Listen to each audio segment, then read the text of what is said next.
David DeAngelis presents Awake the Genius Within Your Mind. Working with God by Gardner Hunting. Digitally narrated using the voice of Edward Herman. Preface. This book is about you. It will show you that you have been using but a small part of your real abilities. That back in your subconscious mind, or subliminal mind, as the scientists sometimes call it, is a sleeping giant who, awakened, can carry you on to fame and fortune almost overnight. A genii of your mind as powerful, as capable of satisfying your every wish, as was ever Aladdin's wonderful genii of the lamp of old. This book, Working with God by Gardner Hunting, was first published in 1934 by the Unity School of Practical Christianity and has been read by countless Unity Truth students the world over ever since. It teaches in plain and simple terms how one can enhance and even transform their living experience through a correct understanding of the unchanging spiritual laws. It is a tremendous link in our objective to discern truth. We are treated to great examples of God's laws, miracles, desires, giving, goodness, hurry, what will people think, reciprocity, and news. The spiritual laws outlined in this book are timeless and unfailing, the same yesterday, today, and forever. Law always works, anywhere, everywhere, now and forever. 2 and 2 make 4 by mathematical law, in New York or Kansas City, in Paris or Tokyo, in the cathedral or in prison, in the home or the dive, on Earth or Mars, today or in Caesar's time, now or in eternity. As explained throughout this book, there is a principle to receiving from your genii, within which involves you giving in order to receive. You must become an open channel through which God's abundance can flow freely, not only into your own life, but into the lives of others also, though you. It is recommended that you read this book through completely from start to finish, and then reread it from time to time in order to refresh your memory. The mind is apt to revert to its old ways of thinking given half a chance, so it will pay dividends for you to keep reminding yourself of these great truths by rereading the book often. The principles outlined and explained herein have worked for countless thousands of people in the past, and thousands more are proving the truth of them daily. No matter what your present circumstances in life may be, the genii within your mind is waiting patiently to give you your heart's desire. Now relax, sit comfortably, and let us begin our thrilling voyage of self-discovery. Chapter 1. The Comeback. Why not have what you want? Have you settled down with the notion that you can't get it? Are you accepting a disappointment as something you must suffer? Do you look at the thing that you really desire as being far beyond your reach? Do you carry around with you a heartache because you think your heart's desire is finally and forever denied you? Do you look on yourself as being down and out, with no chance to get back? Do you think you are too poor to buy the things you like, or even the things you need? Have you done something that you think has brought a penalty on you? Sickness, poverty, loss of freedom, grief? Well, before you give it all up as hopeless, won't you just read along a little way in this discussion to see if your case is as bad as you think it is?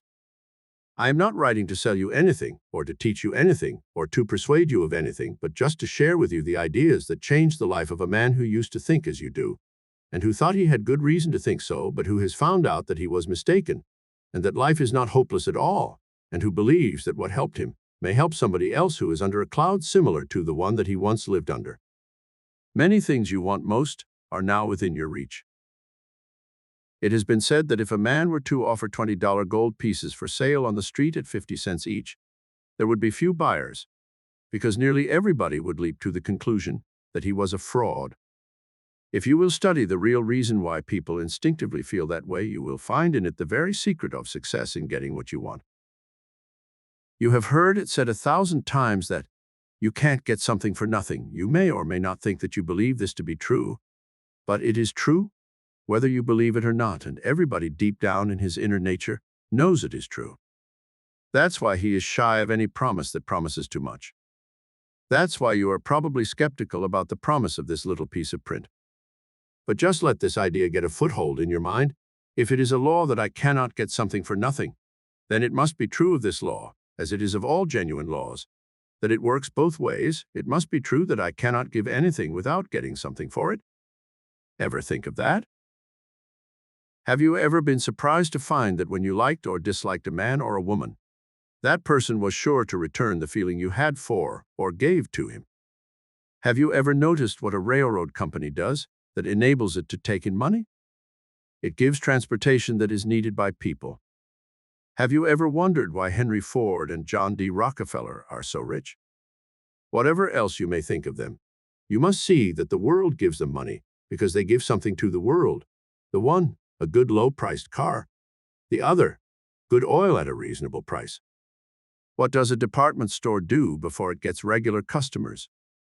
It gives service, courtesy, goodwill, a square deal, accommodation, and so forth to a community, which brings in the trade as the direct and inevitable result. What does an employee do before he gets wages or a salary? He gives a day's work or a week's or a month's. What gets him a raise? Giving a little more than he is paid for, nothing else. What does a farmer do before he gets a crop? He gives the seed to the ground and gives it water and care. How does an artist or a writer win fame? By giving the world a work of art or some great literature. How do I win a friend? By giving him friendship and in no other way. Sometimes people say, and maybe you are one of them just now, that there are people who get something for nothing, who give nothing for what they receive. Did you ever study such cases, or do you take somebody else's word for it, as most of us do in such matters? Well, are you from Missouri?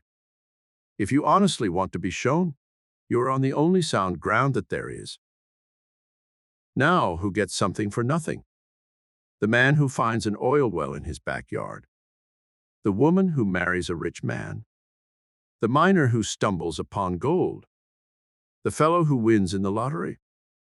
The thief who takes a purse or the contents of a bank vault. The swindler who cheats the unwary out of his property.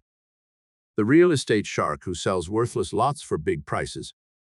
The bootlegger who makes his own liquor with wood alcohol, puts bogus labels on it, and sells it as just off the ship. The heirs who destroy the old will or forge a new one so that all the property comes to them. The counterfeiter who makes $100 bills out of mere paper and ink. The chap who raises a $1,000 check to $10,000. Do all or any of these get something for nothing? I used to think they did. Often it looks so. But the more you watch the individuals who do these things, the more you'll see that the law works with them, just as it works with you and me. It's law, just as truly as the law of gravitation is law, and I can't break it. Neither can you. Neither can anybody else. Did you ever know a gambler who got rich? Did you ever know a burglar who had anything left after his pals, his fence, and his lawyers got through with him? Did you ever know a counterfeiter who had cars and a country home and a yacht? Did you ever know a woman who married for money and was happy? Maybe not, you say. But they got away with the profits of the crooked deal. Did they? How long did the profits last? Do you know? Did you ever know anybody to keep the money he won in a lottery? Did you ever know the lucky finder of oil or gold who hadn't given something for it to profit by it? If you will let go of the rumors and fabulous stories about riches coming to people for nothing and get right down and investigate, you'll be surprised. Study the history of depressions. What is success in business made of? I mean any success in any business. Some persons will say, hard work. But that is not always true. Hard work alone will not ensure success. You know plenty of persons who have worked hard, but have gotten almost nothing for it. Does honesty make success? Not necessarily. Does dishonesty pay? No. Terribly upsetting, isn't it, to be told that neither crookedness nor honesty succeeds? Well, that's where you and I have been making a mistake. We have swung like pendulums from one extreme to the other. First, we've tried to succeed by one method, then by the other. When crookedness fails, men preach honesty. When honesty fails, the preachers are dumbfounded and other men turn bitterly back to crookedness. What is the reason?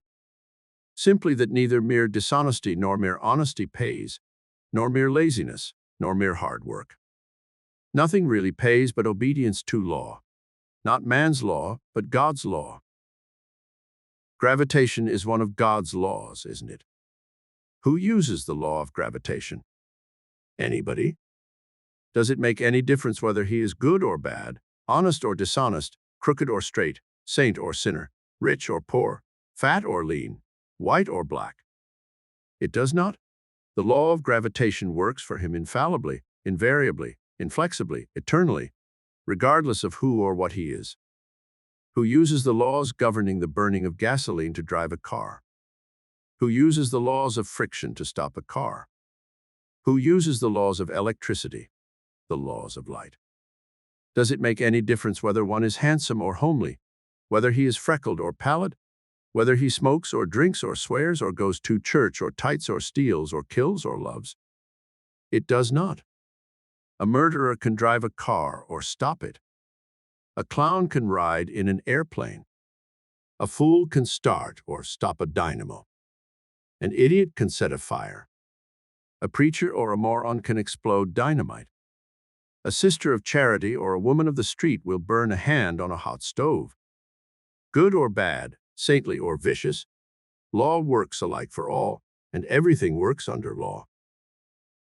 But some laws seem to be greater than others, to include others, to transcend others. For instance, the laws controlling the airplane seem to enable it to break the law of gravitation. Of course they don't. They simply enable us to counteract the force of gravitation. The laws of the radio release us from conditions, to which we have thought ourselves limited by other governing laws, laws of sound transmission. By studying these things, I see that so soon as I begin working by any law, I begin to benefit by it. And no other law can stop me, because all the laws of nature fit together, work together, help one another, they never work against one another.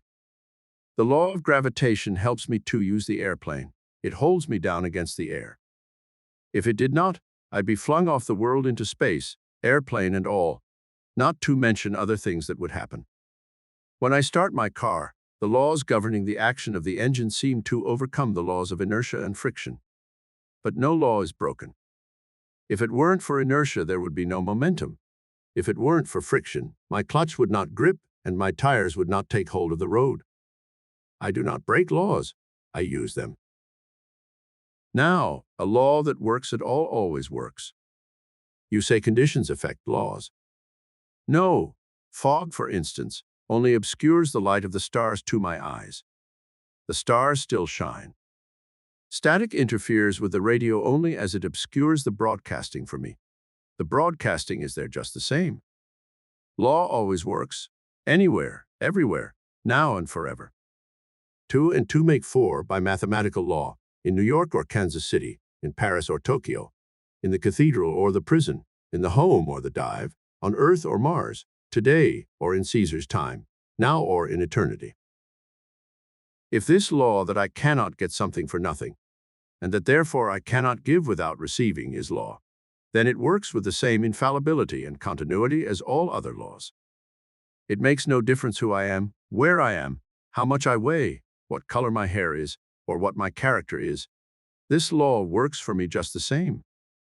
It is commonly called the law of giving and receiving, and it can be stated this way. What I give out comes back to me, multiplied, always. The comeback is like the yield from seed. Now, if you agree so far, don't you see where this has led you? It has led you to recognize that you are where you are today because of what you have given out. You are getting it back multiplied, just as I'm getting mine. But what else does it mean? It also means that what you start giving out now is also going to start coming back to you, multiplied. You can change the crop you are reaping, but there's just one way to do it. You can change the seed you are planting, change the sort of thing you are giving out. I did. It works, and nobody can stop it. Nothing can stop it, no circumstance, no apparent handicap, no apparent misfortune, no bad luck, no enemy. Nobody who has it in for you. What you give out comes back to you. What you begin giving out begins coming back to you. Any man, woman, or child can transform his life by transforming the thing he gives out. Of course, the first question that comes up in your mind, it was the first in my mind, is, how long must I suffer for what I've already done? That's an interesting point. Suppose we think a minute about law. If I am working a problem in arithmetic, and I have been getting the wrong answer over and over and over again, and if I suddenly find that I've been trying to work the problem by the wrong method, contrary to principle, in opposition to law, and if I stop going contrary to law and work with law, how long does it take me to get the right answer?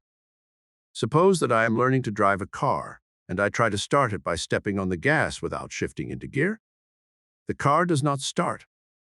But when I shift into gear, in other words, obey the law governing the case, and then step on the gas, how long does it take the car to start? Suppose I have a boat with a hole in it. I find that when I put it into the water, it fills and sinks. Suppose that I obey the law governing boats and stop the leak, how long does it take the boat to float? If I am locked in a room and don't know how to unlock the door, I stay there till I learn how, do I not? But when I learn how to turn the key in that lock, how soon do I get out? You may think out as many other examples as you like of how law works for you the moment you begin to obey it, of how obedience now cancels the mistakes of yesterday or of last year. Then come back to our argument and think this one over. So true and far-reaching and fundamental is this law of giving and receiving that it extends into our thoughts. There's a lot of talk these days about the power of thought, and some persons are disposed to sneer at it. But there's more in it than these persons suppose, and they suffer because they don't realize the power of thought. It is true, too, that what you think comes back to you, multiplied. Is there a laugh in that for you? Well, can you do anything without first thinking about it? Is any discovery or invention, any work of art or book, any newspaper or tool, any manufacturing or any crime, any deed good or bad ever performed without someone's first thinking about it? In other words, everything that you do is first an idea in your mind. That is where it is first created. If you make a chair, or a plan, or a steamship, or a printing press, or a bomb, or a broom, it must first take shape in your mind as an idea. As a matter of fact, the idea of a thing is the real creation of it. The physical putting it together afterward is a mere copy of the idea in your mind. We are accustomed to think that a certain amount of time and energy is required to make the visible copy of the idea, the visible chair, or plow, or broom. But the more perfectly we think it out, that is, create it as a complete idea in mind, the more quickly and perfectly we can create it in visible form. And as we think it out better and better, we find that we require less and less time to make the visible thing and less energy. Newly invented machines, for instance, are usually crude, cumbersome, heavy, and require a lot of power to operate them. But as they are perfected, that is, as they are thought out, they become lighter, simpler, more efficient, are operated by less power, and do their work more quickly.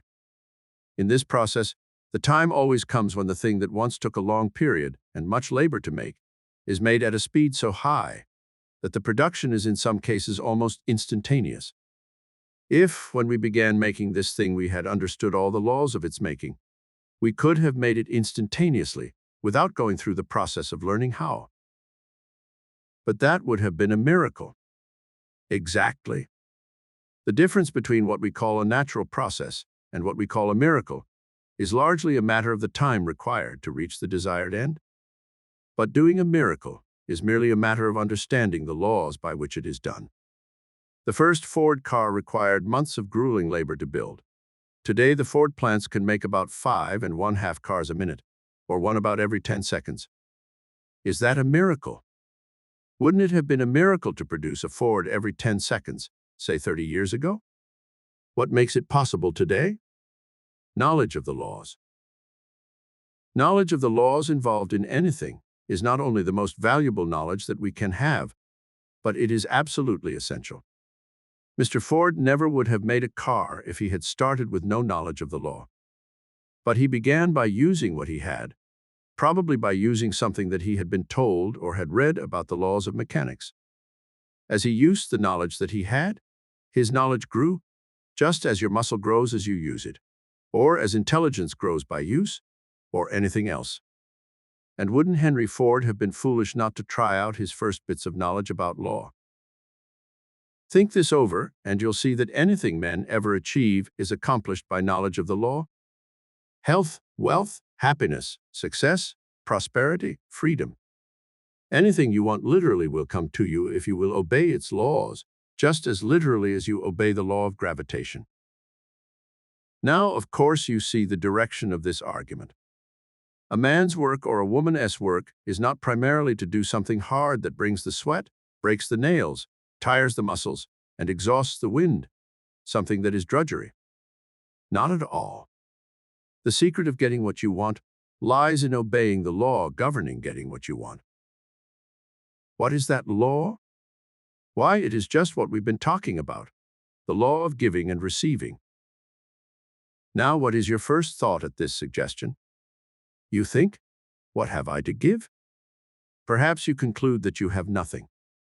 But Henry Ford had nothing at the start, nothing but an idea.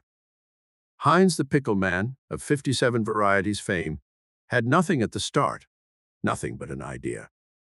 Woolworth, the 5 and 10 cent store man, had nothing at the start, nothing but an idea. Golden Rule Nash, the tailor, who built a business up from nothing to $12 million in 6 years, had nothing at the start, nothing but an idea.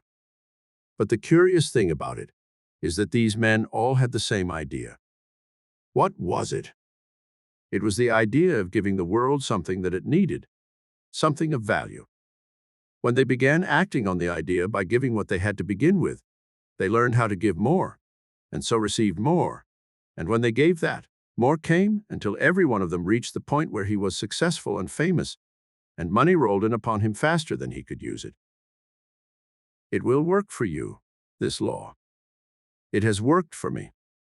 It is working for you and for me whether we know it or not, whether we believe it or not. What you give out comes back to you, multiplied. If you don't get what you want, it's nobody's fault but your own. If I don't get what I want, it's nobody's fault but mine. The law works. If it works for me slowly at first, that is because I must learn by giving what I have, before I can get more knowledge of the law and thus have more to give.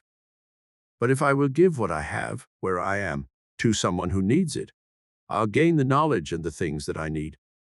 As I go on giving, I rapidly rise toward the point where I shall do easily and instantaneously the thing that now takes me a long time to do. Just as my hand gains skill and speed and ease with a hammer, or a drill, or a needle, or a baseball, or a boxing glove, or a hoe, or a tennis racket, or a camera, or a motor car, or a dynamo. Eventually, by using all the knowledge I have of law in giving service to the world, I shall gain the ability to do seeming miracles, as Henry Ford, Ty Cobb, William Tilden, Barney Oldfield, Mary Pickford, Thomas Edison, and Luther Burbank have done. If you believe that the foregoing argument is sound, has it occurred to you that the conclusion is not new? It's at least as old as the year 33 AD. In other words, it has been taught to the world more or less ever since the time of Jesus Christ. In fact, it was and is his teaching. Many people overlook the real teaching of Jesus of Nazareth. But listen, didn't he say, "Give and it shall be given unto you, good measure, pressed down, shaken together, and running over"? Whatever you think about him religiously, did he know what he was talking about? Did he state a law? We believe that Jesus of Nazareth did not merely found a religion, but that he taught a way to live happily, successfully, prosperously. Didn't he say, "I came that you may have life and may have it abundantly"? In other words, he taught not merely a way to be good and moral and honest and industrious and all that, but a way to live by the law that brings success and money and fame and love and all the other things that we want. And the law he taught was give, and give first, if you want to get anything. He voiced the golden rule, "Whatsoever ye would that men should do to you, do ye even so to them." The wisest of the world's cynics say that you have to pay sometime for whatever you get. Jesus of Nazareth says, practically, pay as you enter. Select what you want and pay first. Maybe this sounds impracticable to you. It did to me. But try it out. I did? You'll get results. I did? It won't fail you. It hasn't failed me. Why? Because there is just one maker of law in the universe, and that is the power we call God. And that power made the law of giving and receiving. Give the best you have and look for the best in return. God challenges you and me to prove the promises he makes in the Bible, and these promises are simply statements of law that never fail of fulfillment. Prove me now, says God, whether I will not open the windows of heaven and pour you out a blessing greater than ye are able to receive. His only condition is that we shall give first. That's all. Commonly, we do not take this sort of promise seriously. But it is sound and true. Is there anything wrong about the foregoing argument? God is the law. He is the law of love, which is only another name for the law of giving and receiving. If you will stop thinking of God as a joke, or as a terror, or as a myth, or as a dream, or as something far off and outside everyday life, and will think of him as the maker of the law of gravitation and of the law of love, one of which is just as real as the other, you'll get somewhere. If you want to know how, the whole secret lies in beginning. The way to do it is to do it. Right where you are now, begin to give something good to the person nearest to you, and keep on doing it, no matter what you seem to get back at first. Do. Don't talk. And you'll lift yourself out of your troubles, no matter what they seem to be or how deeply you seem to be sunk in them. Try it. You'll be surprised. I was. Try it as patiently and as hard as you would try to get a drink of water if you were very thirsty. You'll get a return, a reward that you don't even dream of yet. You will. Don't let anybody fool you about it. And besides, if it doesn't work, you don't have to keep on with it. But you will keep on if you give it a fair chance to prove itself, because it works. Chapter 2, Any Job You Want. You can have any job you want. You do not believe that, do you? That is why you do not get the job you want now. You do not believe you can get it. Did you ever hear Mark Twain's advice to the young seeker after a job? He said something like this: pick out the man you want to work for, and then go and work for him. Tell him you are going to work for him for nothing till he decides you are worth something, and how much. That seems an absurd piece of advice, but it will certainly work if you really put it into practice. Now, think a moment with me. If you get a job, any sort of a job, what will your employer pay you for? For the work you do, of course. Will he pay you in advance? He will not. He will pay you after you have worked a month, a week, a day. How much will he pay you? What you earn, of course. Will he pay you more than you are worth, even if he has agreed to? He will not.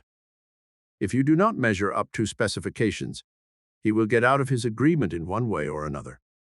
He will discharge you, or if he has made a contract with you, he will break it, or make you break it, or make your situation intolerable, or buy you off.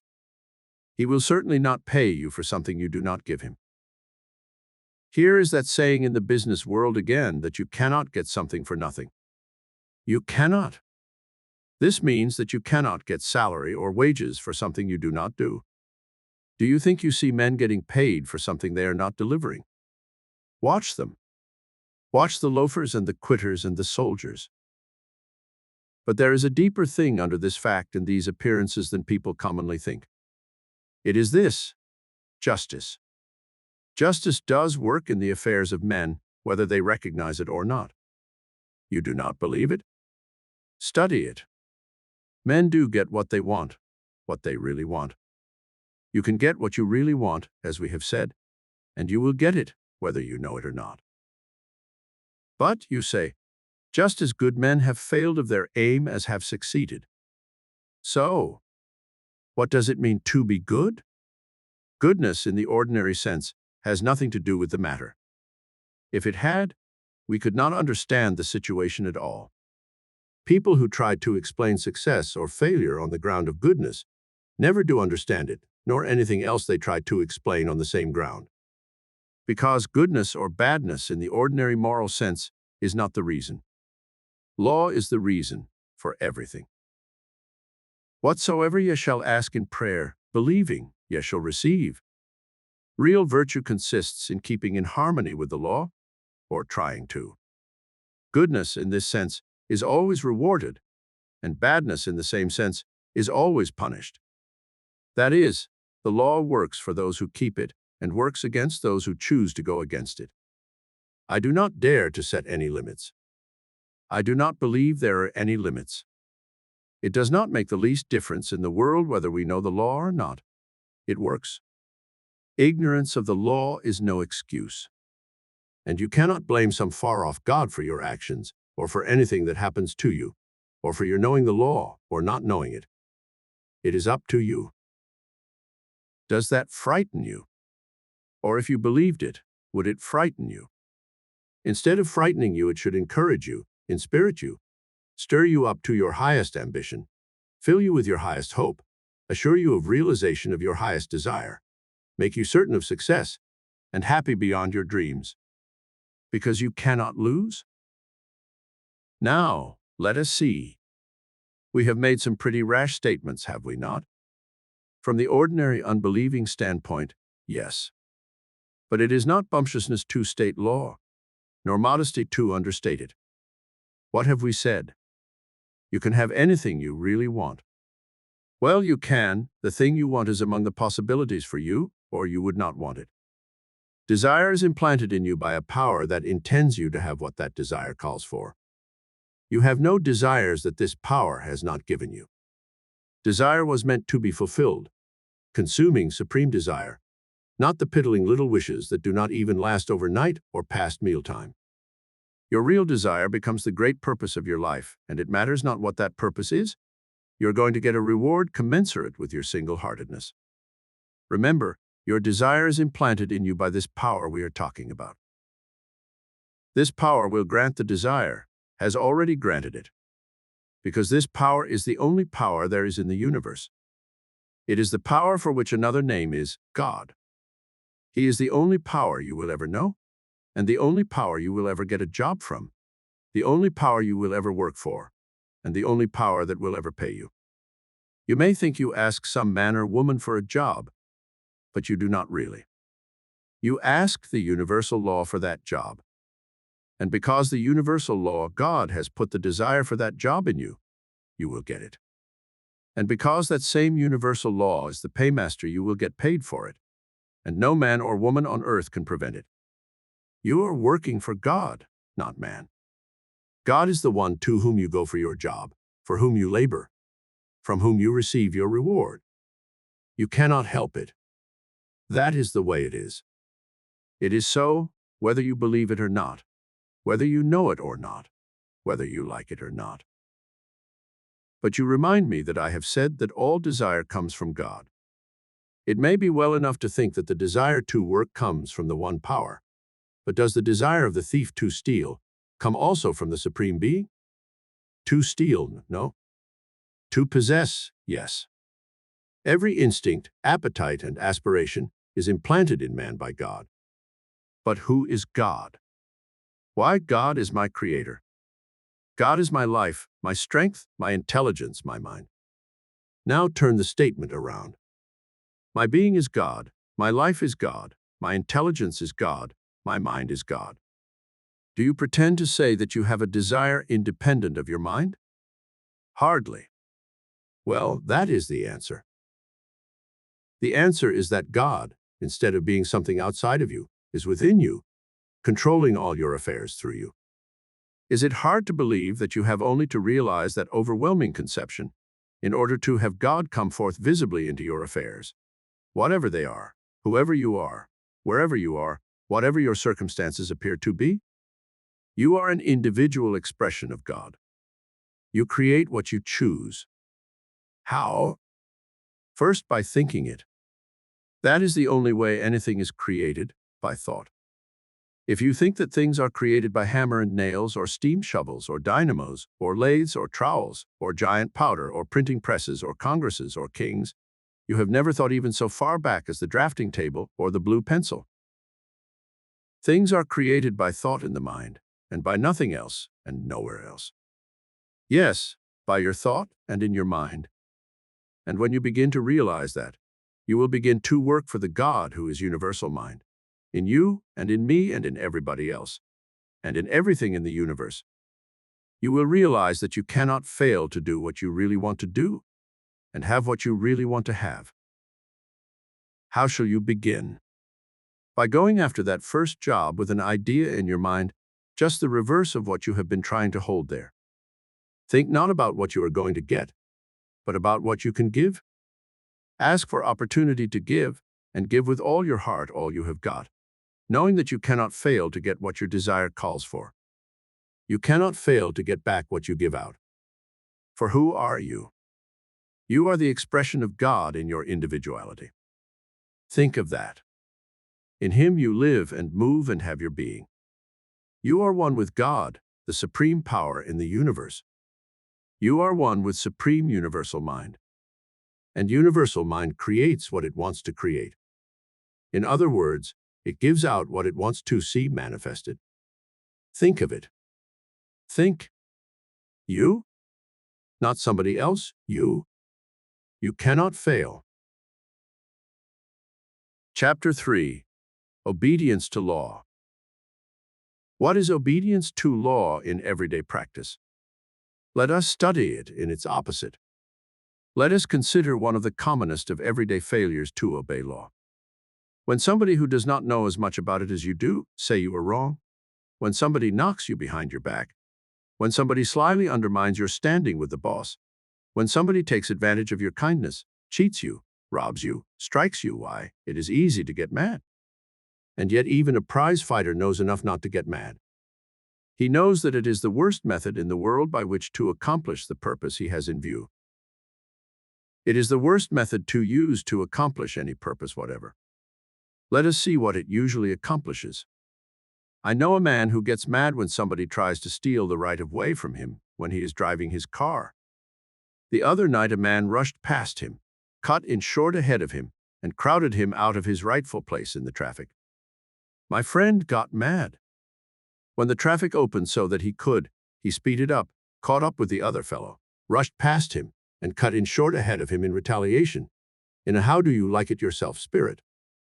What happened? He turned a little too short, caught the other fellow's front fender, and crumpled his own nice new rear fender most annoyingly and expensively. And then he noticed that the other car was a ragged old flivver that could not be damaged much by anything that could be done to it. And he discovered that he had just put a bad mark on his own car as a reward for yielding to temper, for pampering his tendency to temper.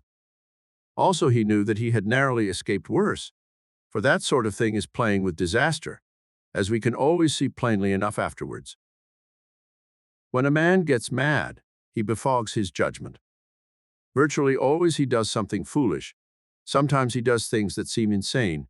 Sometimes he does irretrievable things, tragic, fatal things. What he does always ranges somewhere between silliness and crime.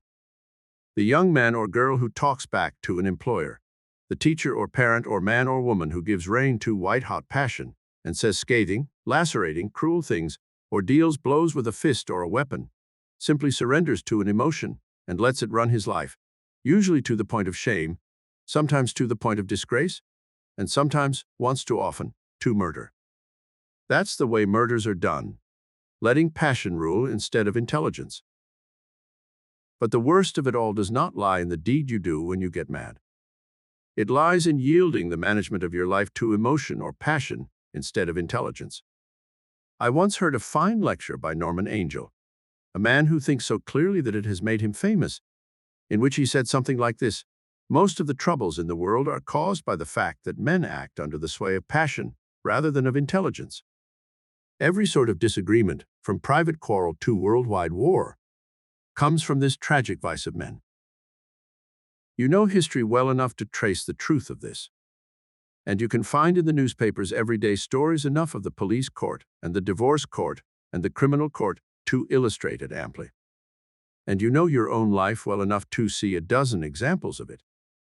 You can recall a score of cases in which men let go of intelligence and grasped madness when they got mad. And it is always disastrous. Why? Because love is the fulfillment of the law. And we are living in a universe where law reigns supreme, simple, quiet, unalterable, undeviating, terrible, beneficent law. Law makes the world go round and runs the stars quietly, changelessly, beautifully, terribly, gloriously. Law makes your blood circulate and your perspiration flow, makes the ball bound and the volcano erupt, makes the violet bloom and the tide sweep, makes the fire burn and the blizzard freeze, makes the frog leap and the whale spout, makes the thunder startle and the sunshine delight, makes violence destroy and thought create. Law. Everywhere law. And everywhere good law. Every law you know is a good law. Every law of nature, so-called, works for your good and mine the moment we obey it. There is no such thing as a bad law. What? You ask if it is not a bad law that makes fire burn me when I touch it. No. It's a good law misused. All law is good law. All law is part of one law, and that one law is the law of good. Sometimes it is called the law of love. But what does love mean? It means goodwill, that's all. You will good to the one you love. You cannot express the idea of love any better than that, if you try for years. But then, why, if the law of good, the law of love, is the one great law that includes all law, I can see why it is foolish to get mad. I can see why it is madness to get mad. It is going contrary to all law. No matter what my so-called provocation may be, it is just plain insanity to get mad. Why it is ridiculous to get mad just because somebody else does, to defy the law just because somebody else does. It is just like putting one's hand on a hot stove because somebody else does. If I am up in an airplane and another passenger jumps out, I should be a plain imbecile if I jumped out too just to prove to him that he is wrong, to force him to admit that he is wrong, to convince him that he is a fool on the way down. We may as well make up our mind that we cannot break law. It does not break. If I try to break it, it breaks me. Getting mad is just as bad as jumping out of an airplane, and its results are just as inevitable. It always makes either a fool or a criminal of me. Now, how did this man Jesus, of whom we hear so much, put it? Why, he saw so plainly the utter folly of getting mad that he said, in effect, go to the other extreme. Turn the other cheek. Love your enemies. Do good to the chap that tries to injure you. Suppose he does try to injure you, and that you do good to him. It is he that is disobeying the law, not you. He is the fellow that is jumping out of the airplane, not you. He is the one that will suffer, not you. I often wonder why we get sentimental over the teachings of Jesus when they are just so much horse sense, yes, thoroughbred horse sense. Do you know, just between you and me, the more I think about the things that this man Jesus of Nazareth said, the deeper grows my respect for him. Do you know, I used to think that he was an impractical sentimentalist himself. Then I began to see that some of the things he taught were sound common sense, and I felt like taking my hat off to him. Now, as I watch the law of love at work in the universe and in my world right here and now, transforming life for me at every touch, and as I remember that this Jesus of Nazareth spent his life and gave his life and took up his life again, all to prove to me that the law of love is the one law, and that it works now and here and always perfectly. Why? I want to go on my knees to him. Chapter 4. Keeping the whole law. God's work is done. He is the law. He is the supply. Our work is to obey the law, to receive and distribute the supply. One of the things, too, which we seem most persistently blind when we first begin to apply truth principles is that we must take the initiative. We must begin obeying the law before it begins working for us. We've mentioned this. But let us repeat. We must turn on the electricity before we get light. We must walk out into the sunshine before we feel its warmth. We must put the weight on the scales before the balance tips. We must light the fuse before the blast goes off. We must snap the shutter of the camera before we get a picture. We must strike the key before the organ tone responds. In many cases, the response is instantaneous. In others, it requires time. If we would grow potatoes, we must plant them and wait for them to grow. If we would hatch chickens, we must put the eggs under the hen or in the incubator and wait through the incubating period. If we would make bread, we must put it into the oven and wait until it is baked. All this is as we see it from our present standpoint. The most easily recognizable differences between everyday work and what we commonly call miracles are two. One has to do with the part that we suppose we play in initiating causes, and the other has to do with the lapse of time that we believe necessary between the causes and their effects. The more we learn about the laws that govern the doing of anything, the less we see ourselves as initiating agents, and the more the time lapse shrinks. We previously classified as a miracle the instantaneous occurrence of an event that we have been accustomed to seeing occur slowly. But we cease to call things miracles when we see them as consistent results of the operation of laws, even when we bring the time lapse down to the fraction of a second. Let us go a step further with this idea. Electric light, as now apparently produced by the touching of a button, would have been a miracle in the days before men learned the laws back of the phenomenon. 100 years ago, it took perhaps a month to send a message across the Atlantic. Today, a man speaks in London and is simultaneously heard in New York. Miracle? Not at all. Radio. It is difficult to understand how anyone even vaguely familiar with the scientific progress of the last 50 years can doubt the possibility of so-called miracles or question, on the ground of impossibility, the miracles of Jesus of Nazareth. Whether the historical accounts that we have of Jesus' miracles are correct to the last detail or not is beside the point. One can hardly look at what is today commonly done and say that Jesus' miracles, as described, were impossible. But the results of obedience to law, whether swift or slow, are sure. That point any sane student will admit. It follows as a corollary that the way to test any alleged statement of law, to learn whether or not it does truly state law, is to try it, for law must work if its conditions are fulfilled. Law is not a person with powers of choice. Law has no choice but to obey its own terms. So, in considering the work that we have to do, let us consider the statements of law by authorities that we have some reason to respect, and recognize that putting them to the test must necessarily be a part of the task. Jesus, the master of obedience to law, and consequently the master of its results, gave a few statements of law for us to test. He suggested that we test them. He begged us to test them. It was the chief purpose of his life and death to induce us to test and prove them. He lived and died with the one great purpose of demonstrating that testing them proves them. He proved them. He used them. And for him they overcame the world. What were these rules? Thou shalt love the Lord thy God with all thy heart, and with all thy soul, and with all thy mind, and thou shalt love thy neighbor as thyself. And he gave admonition is such as these. Turn the other cheek. Give your cloak with your coat. Go the second mile.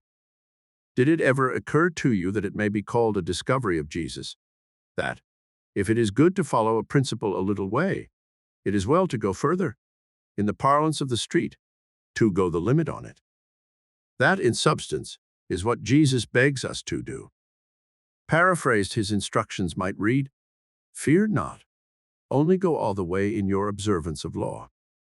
If his instructions express law, that law will work once or a million times. If it is law, it will work in New York or Honolulu, Japan or Kamchatka, the Earth or Mars, now, tomorrow, and throughout eternity. And Jesus says that love is law. How simple it all is! Here in black and white are 28 words, on which Jesus said, "The whole law hangeth, and the prophets." We have only to follow their instructions just as they are written, in order to test that statement of his. If the benefits of being in harmony with law accrue to us, instantly or gradually, we may fairly conclude that he spoke the truth. Until we do test them and find them untrue, we can hardly say that what he said cannot be true, or that it is thoroughly impracticable in modern life. Can we? If one who is a pianist opens a new piece of music, he finds certain marks and signs called notes set down there in black and white. If he follows them, striking indicated keys on his instrument in certain time, he will find that he has fulfilled a law that produces harmony, and music will be the concrete result. If a person is a mathematician and he finds a certain rule set down in black and white in a work on mathematics, he tries it and gets the promised result.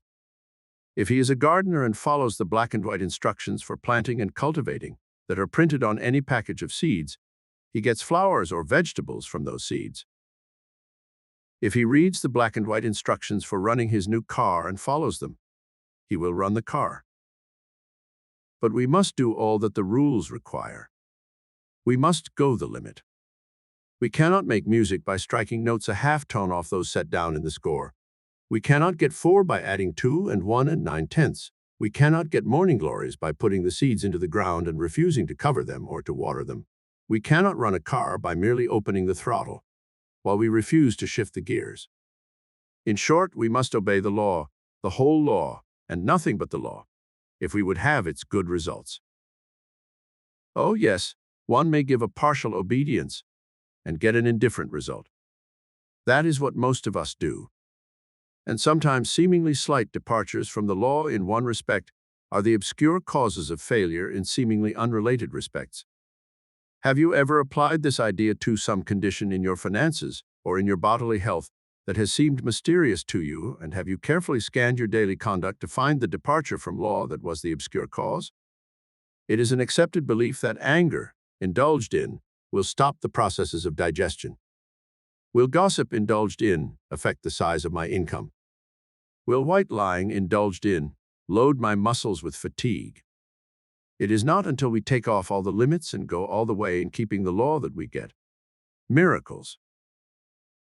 A thousandth of an inch variation from specifications in the machining of an engine shaft will produce friction enough in its bearings to ruin them.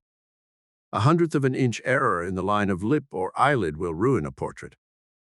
Why can we not see the obvious parallel and use plain common sense in following exactly, completely, undeviatingly such a law as that of love, the great fundamental law containing all other law? Love, therefore, is the fulfillment of the law, said Paul. Ye therefore shall be perfect seems a hard saying. But why so? We hold the standard of perfection in obedience to natural law. We must. Why not accept the same standard of obedience to spiritual law? Besides, what is more natural than spiritual law, which underlies natural law as spiritual substance, underlies visible phenomena? Natural laws, as we know them, fit together in a perfect and continuous order. 1,000 analogies indicate the same harmony and continuity among spiritual laws. Harmony is the sine qua non of the universe. Without it, we could not exist. The law of love is the law of harmony. Yet people will tell you that living by the law of love is not practical. It is not, if you go only part way. The way to obey is to obey, completely. No man is honest who is only partly honest. No statement is true that is only partly true. No signature is valid that is only 9/10 written. No water is ice that is only near frozen. No stone is over the hill that lacks an inch of the crest.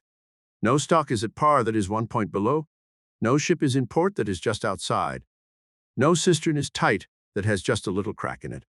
No man is alive who is just a little dead. You keep no law till you go all the way. No result is achieved that is just barely missed. A miss is as good as a mile. But why miss? Learning not to miss is what we have to do, isn't it? Pure Christianity, that is, the Christianity that Jesus of Nazareth himself taught, seems to me highly practical. I am a businessman. My problems are real to me. My primary reason for turning to practical Christianity is to find solutions for my problems. My problems. They are instant to me, these problems, immediate, pressing. I have employees to pay, a family to support, food, clothing, shelter to provide. I am thinking of these problems almost constantly. Whatever else I may be doing, wherever I may be, I think of them more or less continually. I must, since it is my job to provide the things that are necessary to my business and to my family. Will practical Christianity help me in this? Is practical Christianity practical? Let us consider a little further. Perhaps we shall see whether it is practical or not. Here is a formula for concrete: cement, sand, water. It is a formula that has been tried and proved. I have decided that I will follow it. I put in the sand and the water. Shall I put in the cement? How much shall I put in? Can I do with less? Shall I skimp a bit? What will happen if I do? But this is a formula, tried and proved, meant to be followed. How far shall I go? Here is a standard of weights and measures. It says that 16 ounces make a pound. Are there 16 ounces in the pound I buy? Are there 16 ounces in the pound I sell? I have a standard. Shall I live up to it, or shall I skimp a little? What will happen if I subtract an ounce from each pound? How far shall I go? I am sending a special delivery letter, which calls for 10 cents postage. If I put on but 9 cents, what will happen? Can't I skimp a little? But here is a standard, a law, in fact, that calls for 10 cents. Shall I obey? My business is music. I have here a composition I desire to play. Here is the theme in a dozen bars. Shall I play 11? Can't I skimp a little? But the theme is the foundation of the composition. What would happen if I cut it short? How far shall I go? Questions like these can be multiplied indefinitely. What are they all about? They are about formulas for doing things well. The problem is whether or not, when such formulas have been tried and proved, they should be followed exactly, completely, in order to produce desired results, or whether, when they have been tried and proved, they are to be discarded, tampered with, followed only part way.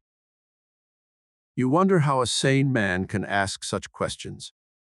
You consider it falling short of your standard of sanity, even to consider dropping items out of formulas that have been tried and proved.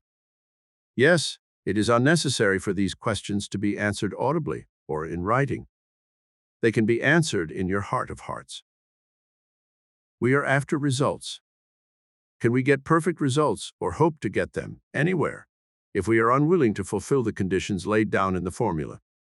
Can we get perfect results by giving short measure? Oh yes, perhaps we can get away with it for a while.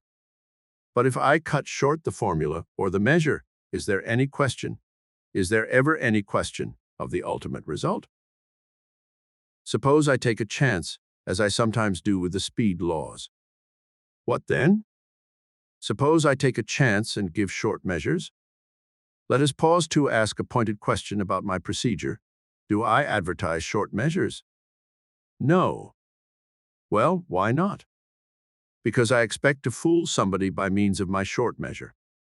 I expect that somebody is going to take it for full measure, and therefore pay me for full measure, and therefore I shall make a profit, a little more immediate profit. How interesting and enticing. Profit is the legitimate purpose of my business, isn't it? But whom do I expect to fool?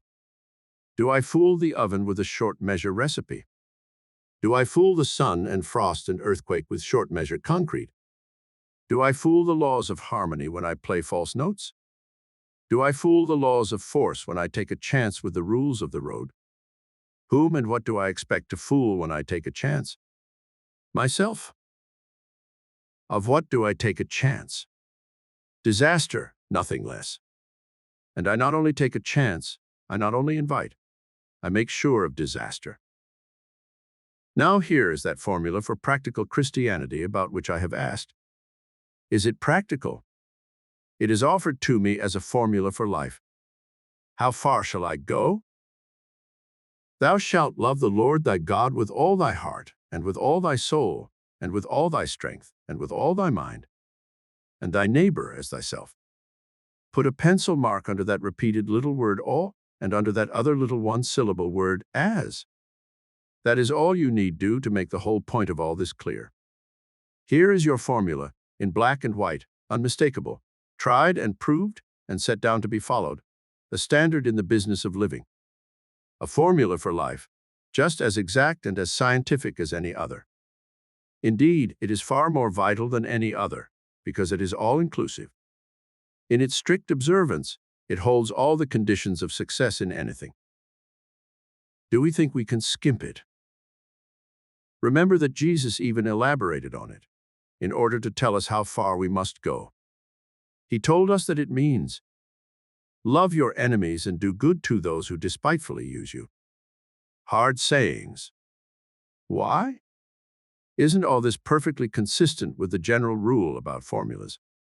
Are not formulas based on law? And are they not meant to be kept?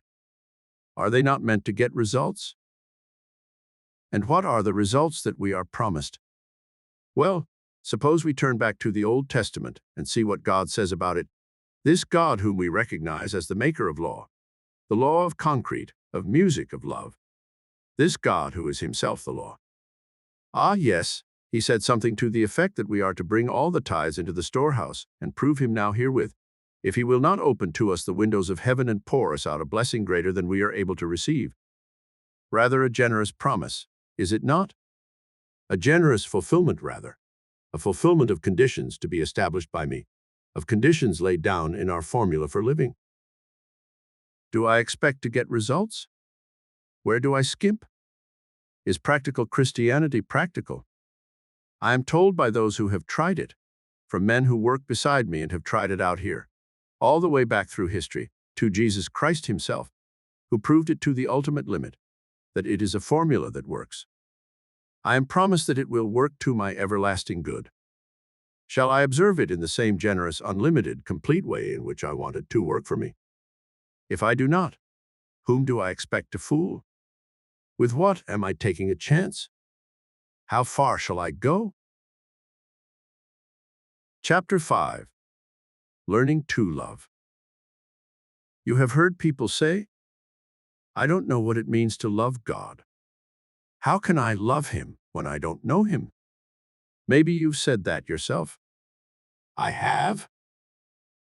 But Jesus Christ said, He that hath my commandments and keepeth them, he it is that loveth me. Does this mean that obedience is love? Or does it mean that obedience is the evidence of love? Or does it mean that obedience is the road to love? Does it matter which it means? If any man will do his will, he shall know of the doctrine. What did Jesus himself do? He went about doing good. He knew how to love God. Did you ever wonder what his early life must have been before he began his ministry? I wonder if perhaps he did not spend all that first 30 years of his life learning how to love God by keeping his commandments, and how to love his neighbors by serving them.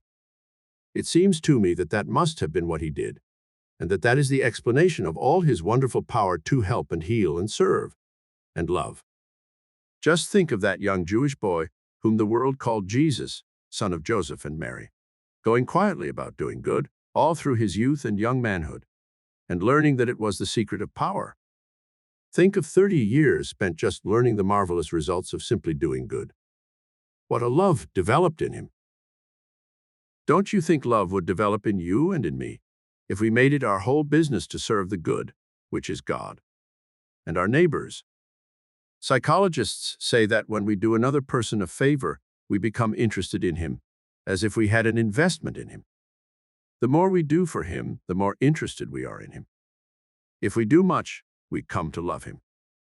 Maybe one of the explanations of the love of mothers for their children is that mothers do so much for their children. We do not love our friends for what they do for us. Most of us would readily admit that the joy of love is in giving. It is more blessed to give than to receive. I wonder if that's not because the blessing of the giver is that he grows to know what love is, what it means to him, the lover. What experience have you ever had in loving? Did you get your greatest happiness in that love out of what the loved one did for you? Was your greatest joy in the fact that loved one loved you? Or was your happiness, your joy, in loving and expressing it by every means you could find? One of the magazines some years ago published a story about a young man who went to work in the foreign correspondence department of a mercantile house in New York. He had very little experience, but he was full of enthusiasms. He was full of wants and desires. It happened that the firm had tried for years to get the business of a great manufacturer of Panama hats in a certain South American country. But no salesman or buyer for the American house had ever been able to get an order or a bill of goods from the Panama hatters. Some reason kept the foreign firm from doing business with the New York concern. But our young man, let's call him Smart, wanted a Panama hat. He thought maybe he could get one, a fine one that would otherwise be beyond his modest means at home, by asking the manufacturers in the southern clime to send him one. So he sat himself down and wrote a letter asking the head of the Panama hatters to send him a fine Panama, at a price he could afford to pay. And strangely enough, the foreign hatter, seeing an opportunity to do the New York importer a favor, seized upon it. He got the hat for young Smart and sent it to him with his compliments. But the queer part of it was the sequel. After the hat was received, young Smart followed up by asking Mr. Panama Hatter for a share of his business for the New York house. And Mr. PH found himself so interested in young Smart and in the firm he worked for, because Mr. PH had done him a favor, that he listened to reason, with the result that he became persuaded to enter upon regular business relations. To the amazement of his employers, young Smart got the Panama Hatter's business, after everybody else had failed. Humorously, that illustrates the principle involved. A recent book called Strategy in Handling People tells many similar stories and presents the same principle. If you want anybody to like you or favor you, get him to do you a favor. And if it works that way, it will work the other way too. If you want to be interested in somebody else or to love him, do something for him. What a light that sheds on human relations. How many divorces do you suppose would be prevented if people just knew that principle and acted upon it? Yet the teaching of Jesus on that single point antedated modern psychology and modern strategy in handling people by some 1900 years. It is strange when you stop to think of it, how all the theories and maxims and rules point back to the same basic principle. The way to receive what we want is to give to others what we should want them to give us. The way to love is to give. Give service. Did you ever know a servant who did not like the master or mistress whom he served faithfully? Did you ever know an employee who did not speak well of an employer to whom he was giving real, faithful service? Did you ever work for anybody you did not like and give him full service without coming to like him? You know we are quite helpless against this law, because it is a law. We cannot help loving where we serve. If it is our country, or our city, or our club, or our lodge, or our church, if we are real workers in behalf of any organization, we shall love it. Unless we are workers, our affection will be cool at the best. Did you ever keep a garden, or bees, or chickens, or cattle, or horses, or teach school, or wait on customers, or serve in any capacity where your labor contributed directly to the welfare of animals, or men, or children? If you have, nobody can tell you anything about this principle. You cannot help knowing it if your work was faithfully done. You could not help loving if your service was true and loyal and devoted. If there is anybody that you feel you should love and that you find it hard not to hate, try doing something for him, something real, such as you would want somebody else to do for you. It works wonders in you. What causes your feeling of dislike or anger or hatred toward another person? Isn't it more often than not a consciousness of having injured him? Is there any surer way to hatred than to do another an injury? Isn't that axiomatic, and isn't it good psychology too? If I find that I do not love God, the good, I'd better look out. It simply means I'm not serving him. Perhaps it means that I'm trying to oppose him, disobeying his commandments, injuring some of his children, working against the kingdom. And if I find that I am coming to love God, the good, what does it mean? Shouldn't it be a source of great reassurance that the good is really dear to me? But then, if it is, Nobody has to tell me the reason. I know, or at any rate I have a working principle that fills me with satisfaction and happiness. Like all great principles, it works both ways. Serving gives birth to loving, and loving to serving. It sets up what we call a benign circle, blessing piled upon blessing, good reacting in good, joy reacting in happiness. Bless them that curse you. Pray for them that despitefully use you. Why? Because it will make me love them. But why should I love them? Because that is the commandment of the God whom I want to learn to love. Love is its own reward. Nobody who does not love knows anything about love. But we do not have to be ignorant. The way is plain. The way to the greatest joy that ever was conceived, loving the God who is love and who so constituted human hearts, that they take fire with happiness at the only true communion with Him that is possible, the love of the heart for divine love. Chapter 6. Open Channel. Do you suppose anything can interfere with the flow of good from God to you? Do you think anything is interfering with that flow? Do you wish you might receive more of some good than you are receiving? Are you free from disappointments and discouragements? Could your child, your boy or girl, refuse to receive a gift that you wish to give to him or to her? Or could that child do something that would seriously interfere with your giving that gift? Not because you would cease to want to give, but because the child's action would make the giving difficult. What would it most likely be that would make giving a gift to your child difficult for you? Would it be some form of ingratitude on his part? Some disobedience, some disrespect, some rebellion? Would it make you hesitate in giving if you should see your boy or girl do something unkind or cruel to somebody else? If you should see in your son a persistent inclination to injure other people, would your impulse to give him the things you knew he wanted be just as compelling as ever? Suppose you had specially told him that the one thing you wanted him to do was to show goodwill to neighbors, friends, business acquaintances, strangers, and suppose he regularly showed them unkindness and dealt them injury behind their backs?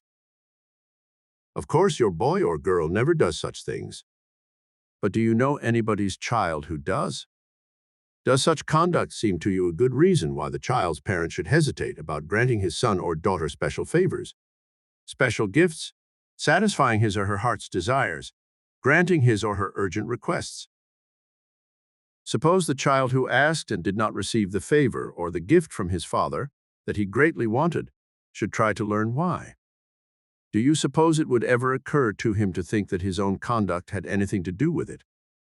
Do you suppose he might suspect that, though his father certainly loved him well, and though his father provided regularly for most of his wants, and though his father gave him constantly many things that he needed and wanted, still it might be just possible that he, the son, made it hard for the father to give him the special gifts, the great things, the marked favors, the heart's desires, because of deliberate disobedience to and disregard of the Father's special requests? Well, if I am not getting from my Heavenly Father just what I want most to get, does it ever occur to me that I may not be doing the things He specially asks me to do? What does He ask me to do?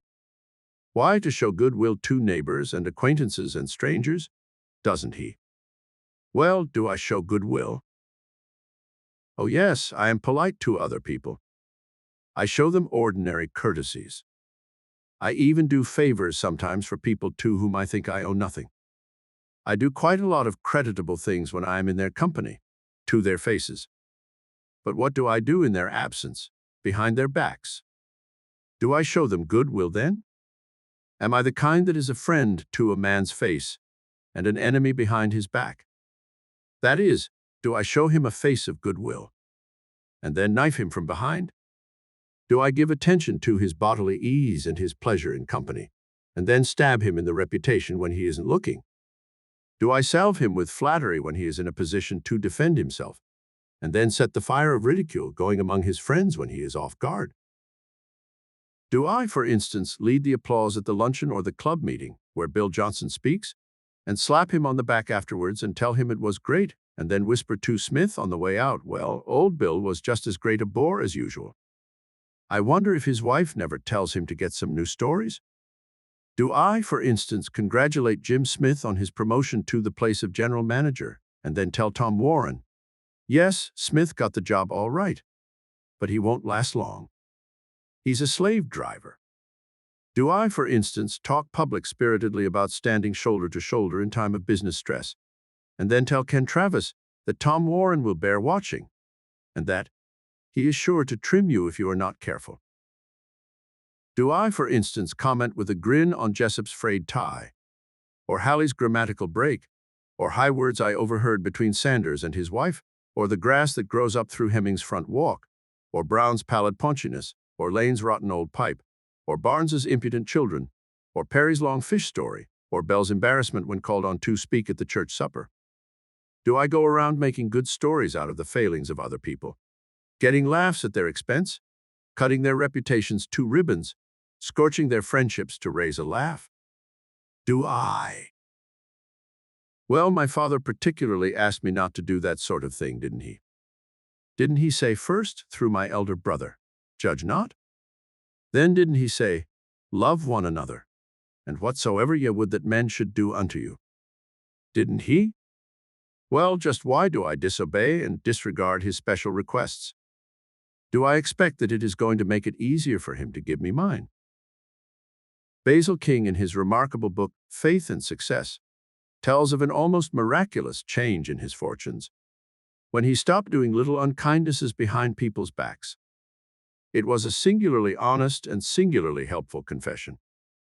He said he came to the conclusion that the channel between him and God, or rather between God and him, was like other channels, more often filled up with silt than with great falls of rock, and that the silt that fills up the God channel is made up of what we think of as little sins, little meannesses, little bits of unkind ridicule, little bits of gossip, little unfavorable comments, little offenses against the law of love, while at great sins like stealing and killing are rare among us.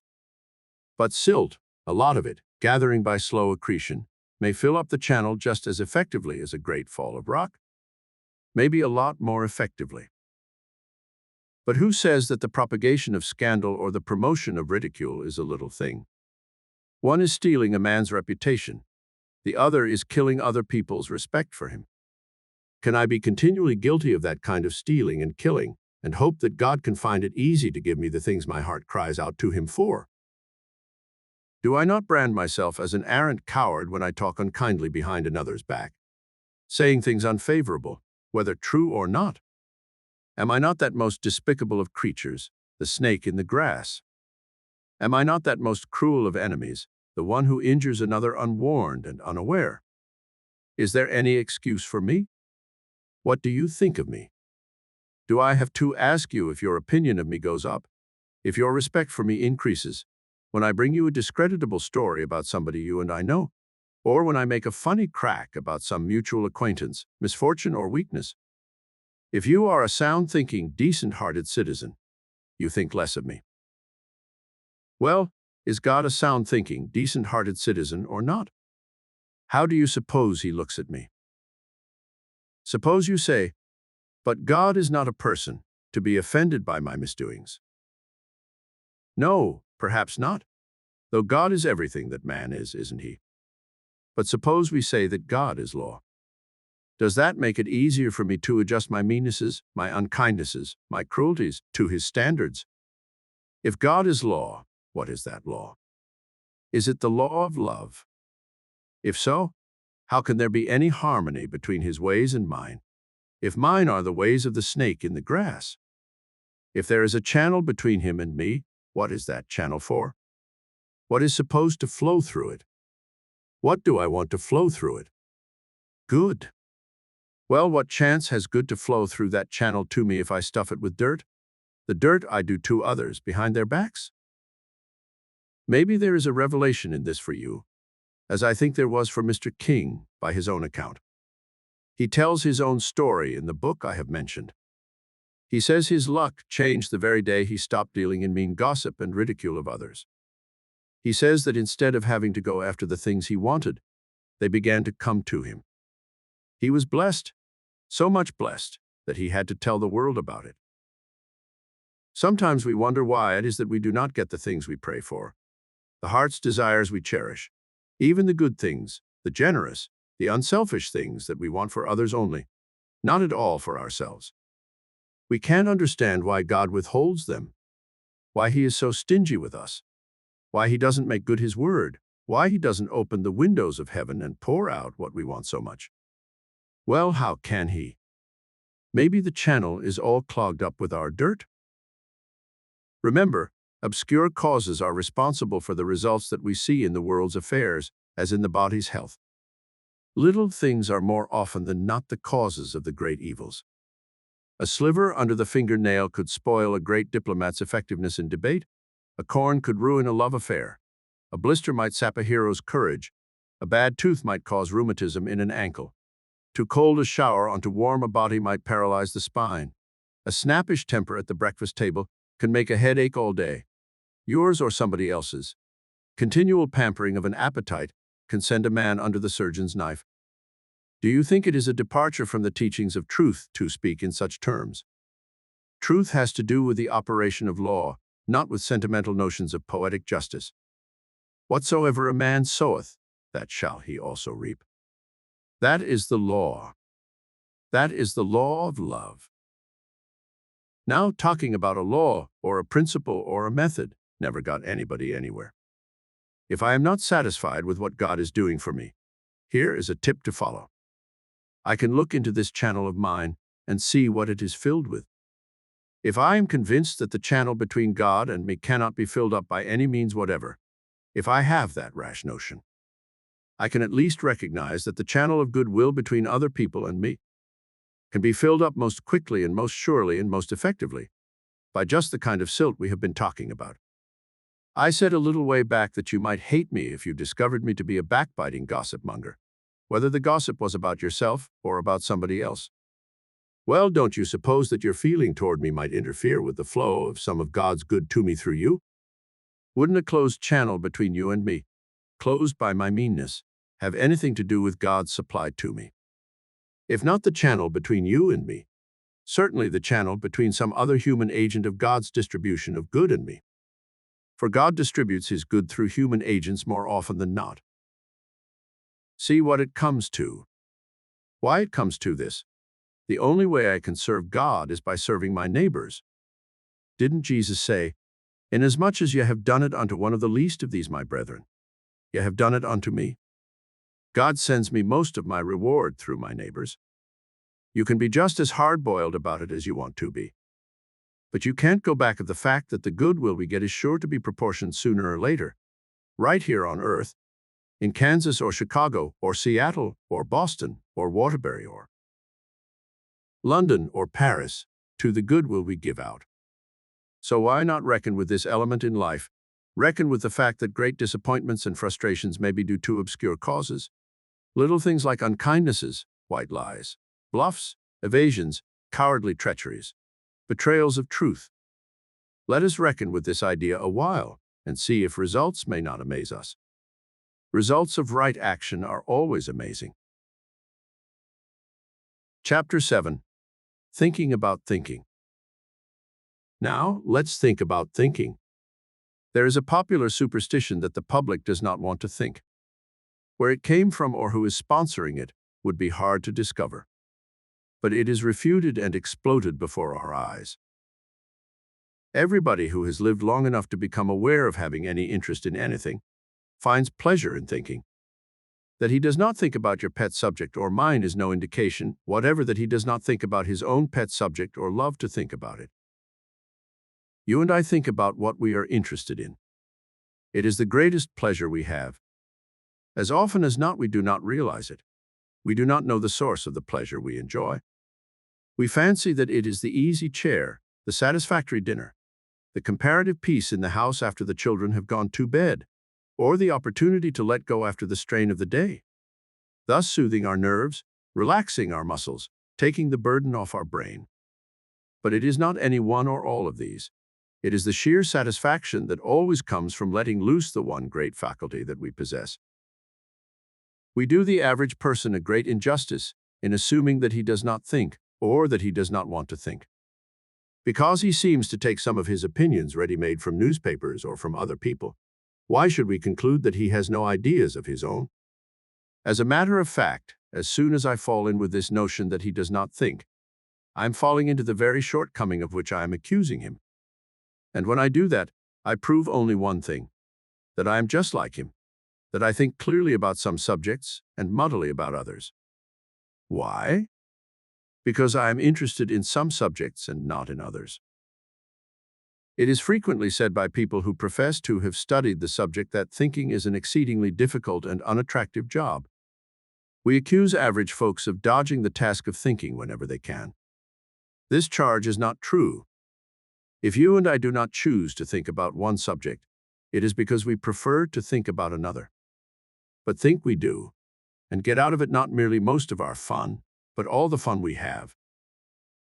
You will probably grant that a boy is as natural a specimen of the human family as we can choose, for an example. If your boy does not show any aptitude for study in school, you and his teachers are prompt to unite in declaring that he finds it hard and distasteful to think. But try him. Give him something that vitally concerns him, and he will think original thoughts. Suppose your boy gets interested in a printing press, in building a radio receiving set, in collecting stamps, in devising football plays, in any pursuit that gives him a chance to think. He will think. He will think so hard and so earnestly and so feverishly that you can scarcely get him to go to bed at night, and he can scarcely sleep after he gets there. He will pore so steadily over catalogs. He will write so many letters. He will go so far out of his way to reach sources of information and supplies that he will give you concern for his health. He will spend his pocket money on his hobby, and he will work as you never saw him work before to get more for the purpose.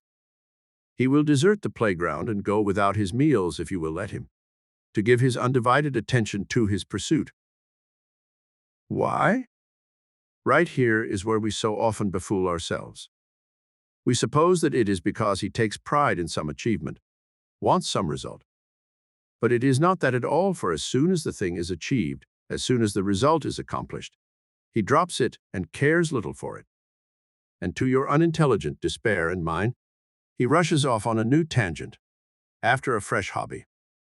The reason is simple, as a boy's reasons always are. His whole pleasure in the first undertaking, and his whole pleasure in the subsequent ones that successively draw him away, lies in the thinking about them, and not in the mere possession of the result. Possession is nothing, says he. Watch your little girl building or arranging her doll's house. It is tremendous fun, absorbing every faculty just as long as it is in the doing. But when it is done, energy flags, concentration vanishes, busy hands drop, weariness appears. But let someone with a working imagination suggest a new use for the doll's house, for entertaining doll guests, getting up a doll dinner, giving a doll party, and little daughter takes fire again and is not tired at all. Why? Because all the fun was and is in the constructive thinking and not in the results. A past joy is of no more consequence than a past trouble. Retrospect is first cousin to stagnation, a saying worth thinking about. All this has been said before? Certainly. But it is worth reiterating as long as the foolish statement is reiterated that people do not want to think, that they find it hard and distasteful to think, and that they will go to all lengths to avoid thinking. The answer to the reiterated lie must be the reiterated truth. And the reason for discussing it again is that thinking, being the most important thing in life, as is admitted both by those who consider it fun and by those who do not, is worth thinking about, is really tremendously interesting to think about. It may be that our psychologists believe, as they sometimes teach, that you cannot touch this subject without running into complications. But for the ordinary man, there are no complications about it. To him, thinking is as simple as eating, and more amusing. Let us then consider a few examples among the adults.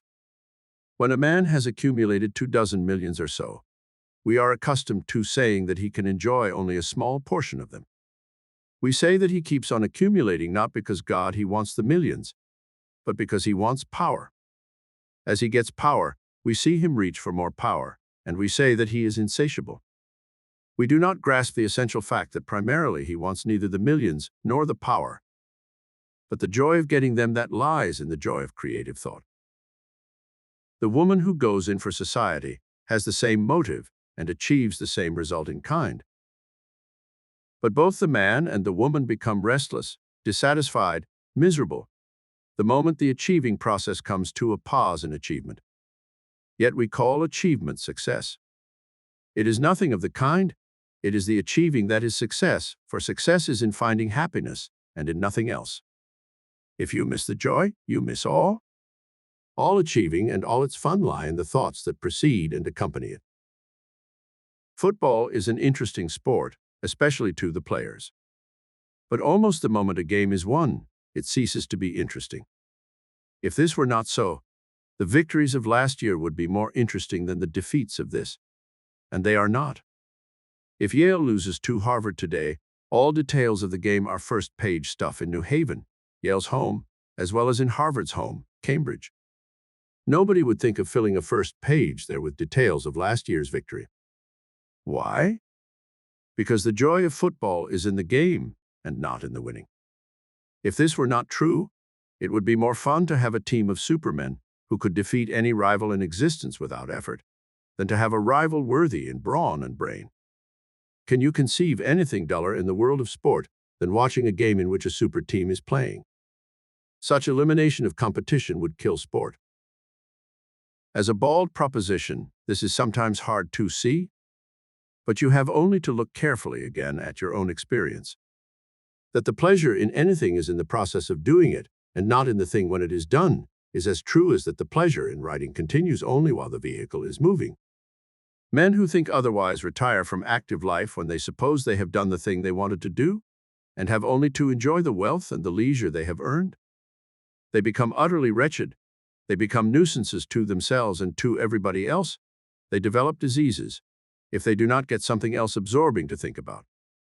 Without a vital interest, wealth and leisure will ruin any man. Why? Because thinking is not only all the fun there is in life, it is all we live for, all of us. Few things are more pitiable than the man who tries to get perpetual and satisfying joy out of past performances, even past triumphs. Men do not begin to live on reminiscences because they are growing old. They grow old because they begin to live on reminiscences. Give a man a topic about which to think, and he will not grow prematurely old. Often we mistake the thing that makes us happy. But is it ever far to seek? Isn't it always in the busy business of the mind? Can you imagine a heaven where there is no constructive thinking to do? Can you imagine a state where constructive thinking can go swimmingly on, that will not be heaven? Many years ago, a boy lived in a little Oriental town. He grew up working at a common trade. He never made much money. He never held an office. He wrote no book, and he invented no machine. He was neither doctor, lawyer, merchant, prince, nor soldier. In early maturity, he was put to death for daring to think that certain popular superstitions were bunk and saying so. Yet it was he who put his hometown on the map in letters so big that it is known the world over. As for his name, you would hesitate to put that of any other human being beside it, as its equal in luster, and other persons have been writing books about him ever since. And all because he made the discovery that the happiness and welfare of a man lie in his thinking. The moment his thesis is stated as he stated it, it won't be necessary to mention his name or that of his town. He said, "The kingdom of God is within you." The kingdom of God, to most people who haven't been there, doubtless means, theoretically, that vague heaven of the future, the place where all happiness awaits us. But the very reason why we do not nowadays put people to death for thinking is that we are learning that he was right. Yet we say that people do not like to think. One way of saying it is to assert that they want only to be amused. Theatrical producers make a slogan of the phrase, "Give the public what it wants," and then try to eliminate from plays all material for audiences to think about. Motion pictures have been made upon the theory that they are necessarily for the lowbrow, because the lowbrow predominates numerically in the world. The notion is that the lowbrow is one who does not think. But if we adopt that definition, there is no such thing as a lowbrow. You disagree with this statement. and you find pleasure in disagreeing, then it is because the assertion stirs you to think. It is not in the disagreement that you find pleasure, no, nor in your feeling of superiority to the propounder of the thesis. It is just because you are proving the thesis itself by getting fun out of thinking. We have discussed together the popular superstition that thinking is hard work. The person who thinks so simply finds that the activity that does not tempt his eager thought is drudgery. Who is a bore? One who stirs in us no impulse to think. Why do we tire of reiteration? Because in it thought becomes static. Why do we rebel against creeds? Because they are simply the dead, finished results of yesterday's thinking, finalities in themselves, and have little to offer for today's fresh thought. Who is a dead man? One in whom thought has ceased, whether he is on his feet or under the sod. Who is a live man? One whose thoughts are afire. Who is the happy man? He who thinks. Why came the crossword puzzle? It is not an entertainment for the moron alone. Its fascination tempted the man and woman of brains. It stimulated thinking. Rudimentary, perhaps, but all growing things begin that way. Why did bridge live and mahjong die? Why does Henry Ford say with undoubted sincerity that it would be fun to begin life over again? Why did Steinmetz hide himself away from fame and fortune in his laboratory? And why did Edison refuse to allow his hearing to be restored? All for the same reason. Because it is fun to think. More fun to think than not to think. So much fun that men cast aside an occupation that rouses little thought for one that rouses more. Anticipation is 9/10 of the joy of life, because anticipation is constructive thought. One who does not anticipate never enjoys anything. You say that an unexpected gift may give pleasure, even when the surprise of it has allowed no opportunity for anticipation. It gives pleasure in exact proportion to the anticipation that it stirs as to the use of the gift. Give a woman a new car. She rejoices in anticipated riding or parading. Give her the same car in a country without roads or spectators, and where is her pleasure in it? Elect a man to office. His satisfaction lies in his expectation of using it. Does applause please you and me? Only as it stirs us to build up in thought a further achievement. And he who learns that all joy lies in achieving through thinking becomes indifferent to applause, yes, and to censure. Have I a mind? I have not, my mind has me. Indeed, I am my mind. I am nothing else. Everything else I think I am is just that, merely what I think I am. Everything outside me is to me what I think it is. You know this. I am merely reminding you of it. If I have no thoughts about a thing, it does not exist for me. By deliberately cultivating constructive thoughts about an idea, I bring that idea into concrete existence. Bringing things into existence is the chief end of man, and whether he thinks so or not, whether he believes it or not, he is forever creating in his thoughts. It is not merely man's business to create. It is his nature. It is his mission. It is his pastime. He can't help creating. Do we create evils? Certainly, all the evils there are, just by thinking evil. Do we create good? Assuredly, simply by thinking good.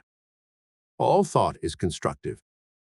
There is nothing either good or bad, but thinking makes it so. We construct destruction when we think destruction. We create war by thinking about it. We create what we do not like by thinking about what we do not like. Sickness, trouble, poverty. If you do not believe these statements, you cannot think long about them. Really think, honestly think, without becoming convinced. Do we create happiness and health and wealth by thinking about them? Of course, by straight thinking. But what is straight thinking? Another name for intellectual honesty. What is intellectual honesty? It is looking squarely at any subject, seeing it as truly, as frankly, as unequivocally, as self-forgetfully as we can. It is seeing a thing without allowing any outside consideration to influence our vision of the truth about it. It is simply allowing our intelligence and imagination to take hold of truth as we know it. We all know the truth when we see it, and we can see it by looking for it. The ability to see it is a divine gift, or a natural endowment if you prefer the term. The truth for me about any given subject may be that I do not know the subject, but I know the truth. If I start there and think honestly about that subject, I shall soon see some of the truth about it.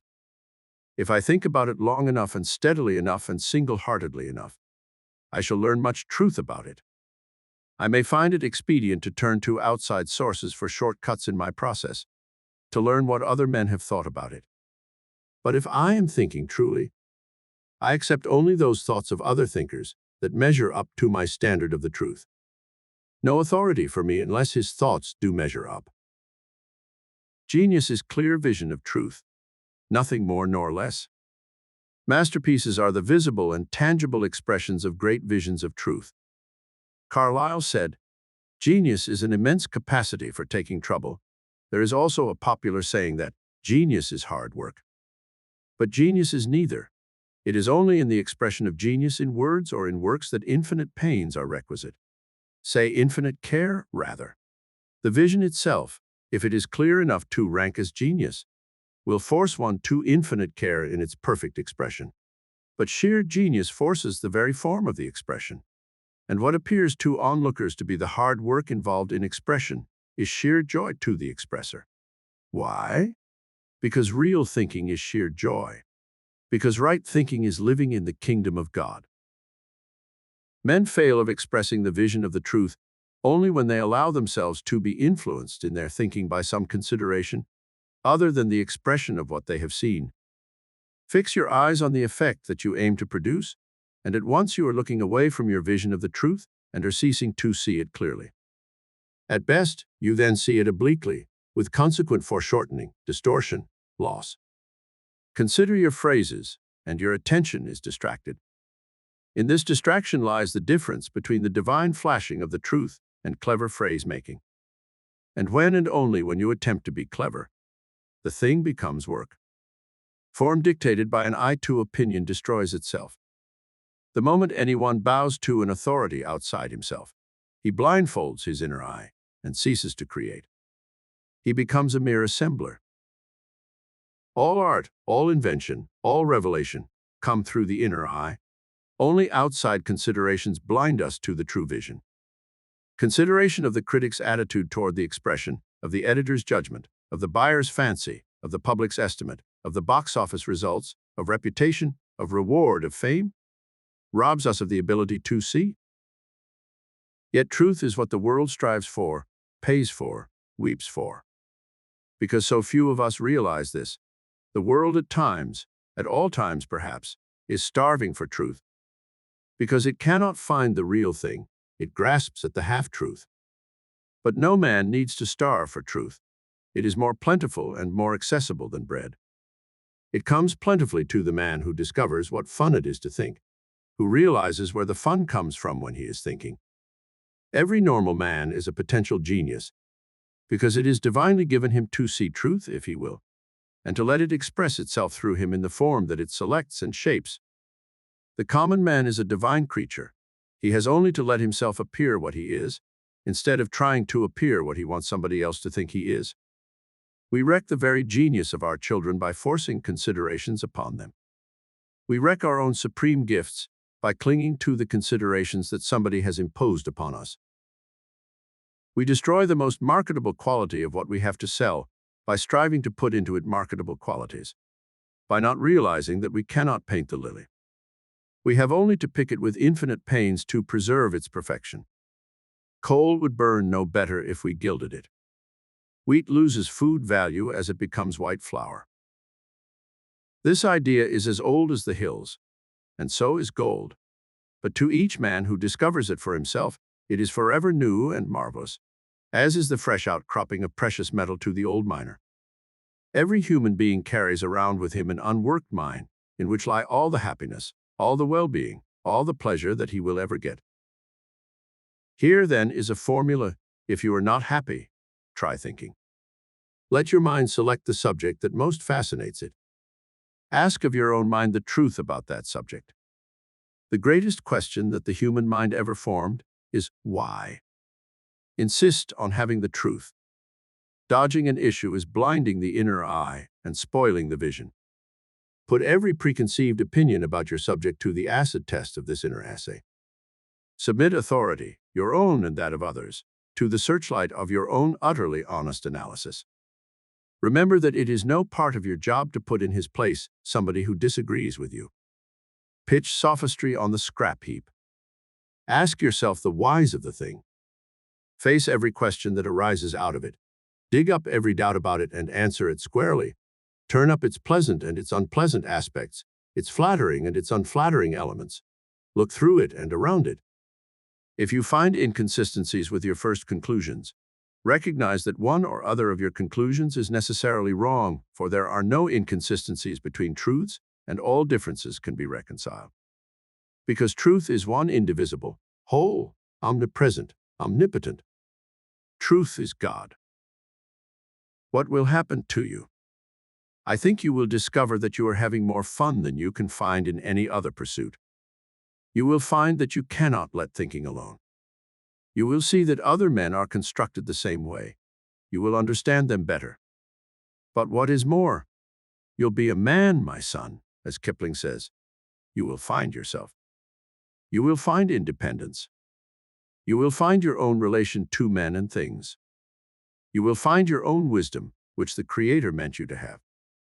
You will find your own taste. You will find your own bent. You will find health. You will find what you have to sell that the world wants. You will find your own religion.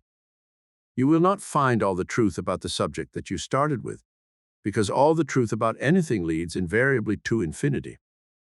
But you will find your job for eternity. You will find enough to transform your life.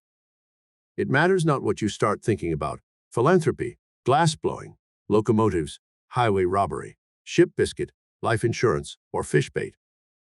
The spirit of truth will lead you into more truth, and finding truth is fun, the only fun there is, and it is the high road to anything else you want, if you want anything else. Do you think this is a simple treatment of a tremendous theme, simple to the verge of rashness? Precisely so. Truth is a simple thing for simple minds. The skeptical world, at every fresh presentation of truth, itself always puts its sneering slur in just those words, thereby proving exactly the main contention herein offered. Finding truth by thinking is the natural, instinctive amusement of truly simple minds. Simplicity is the essence of the only terms on which truth will be had. Know what you mean, and you'll be great, Barry says. And the simple mind, seeing the simple truth and simply expressing it, thereby becomes great. And the whole of this or any other statement is only true for you or me insofar as it measures up to our standard. It is not what authority says is true, but truth that is the only authority. I would rather be right than be president. Why? It is more fun, and incidentally the road to the presidency of anything. Chapter 8, Ideas in Trust. There is a remarkable little book called Finding Youth by Gertrude Nelson Andrews that tells the story of a man who lost his position when he was 60 years of age, after a lifetime of faithful service to others. In despair, he did not know which way to turn to make a living for himself and his beloved wife. In his own trade, printing, no place was open for him, and he knew no other trade. Want and the shame of failure stared him in the face. But through the chain of circumstances that makes up the body of the story, he found in himself a creative faculty, which he began to use. He found that by giving attention to this creative urge, he could reconstruct his work and his life. He found that by giving heed to its suggestions and dictates, he could reconstruct his youth. And he did.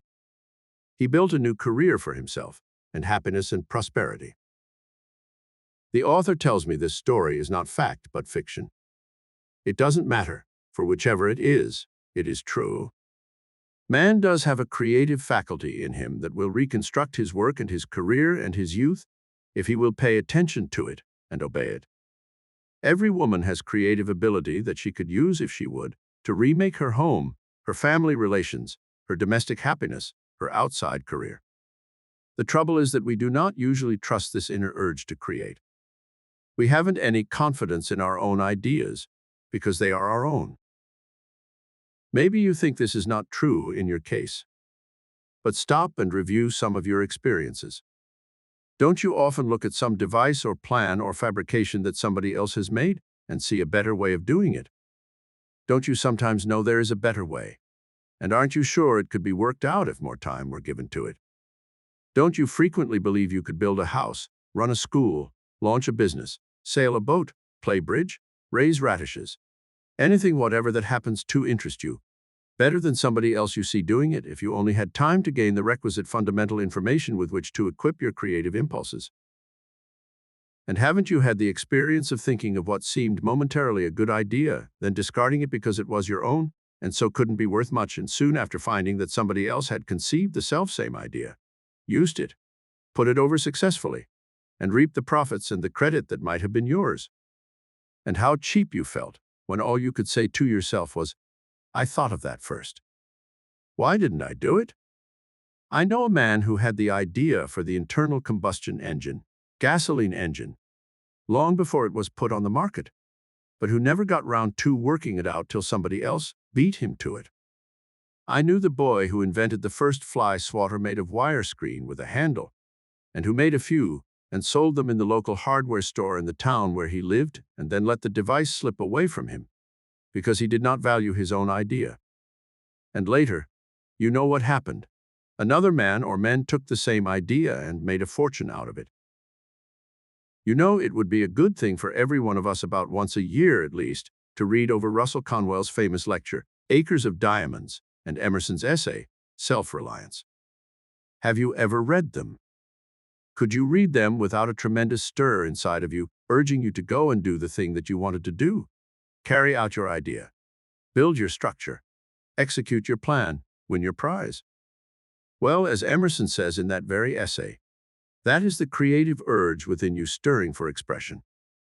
And that very urge, in the man or woman who pays attention to it, is the source of achievement and fortune and fame and usefulness, and the only source, because it is the voice of the Spirit offering guidance, just as much and just as truly as conscience, rebuking our mistakes, is the same voice dealing with another theme.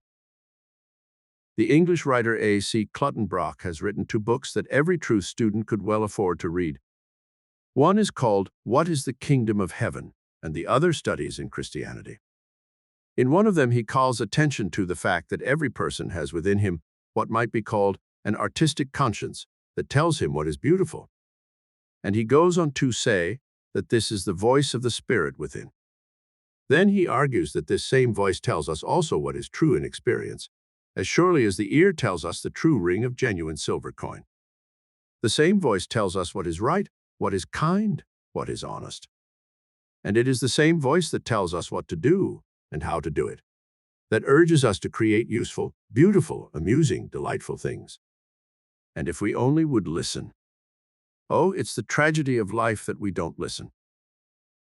Perhaps it is your own personal tragedy at this moment that you are refusing or neglecting to listen to the voice that is telling you exactly what would get you out of your troubles and into your highest happiness, if you would only obey. And maybe you haven't the courage of your own ideas. Maybe you think they are no good because they are yours. Perhaps it never really occurs to you to trust them because they are yours. Perhaps you tremblingly guess that they might be some good if only somebody else thought so, but you don't dare to propound them or execute them or work on them because they are yours. But oh, my friend, they are not yours. They are simply offered you for use, like everything else we call our own in this world.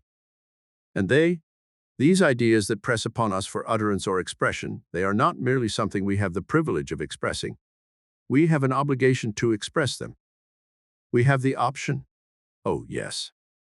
The option whether we will express them or not.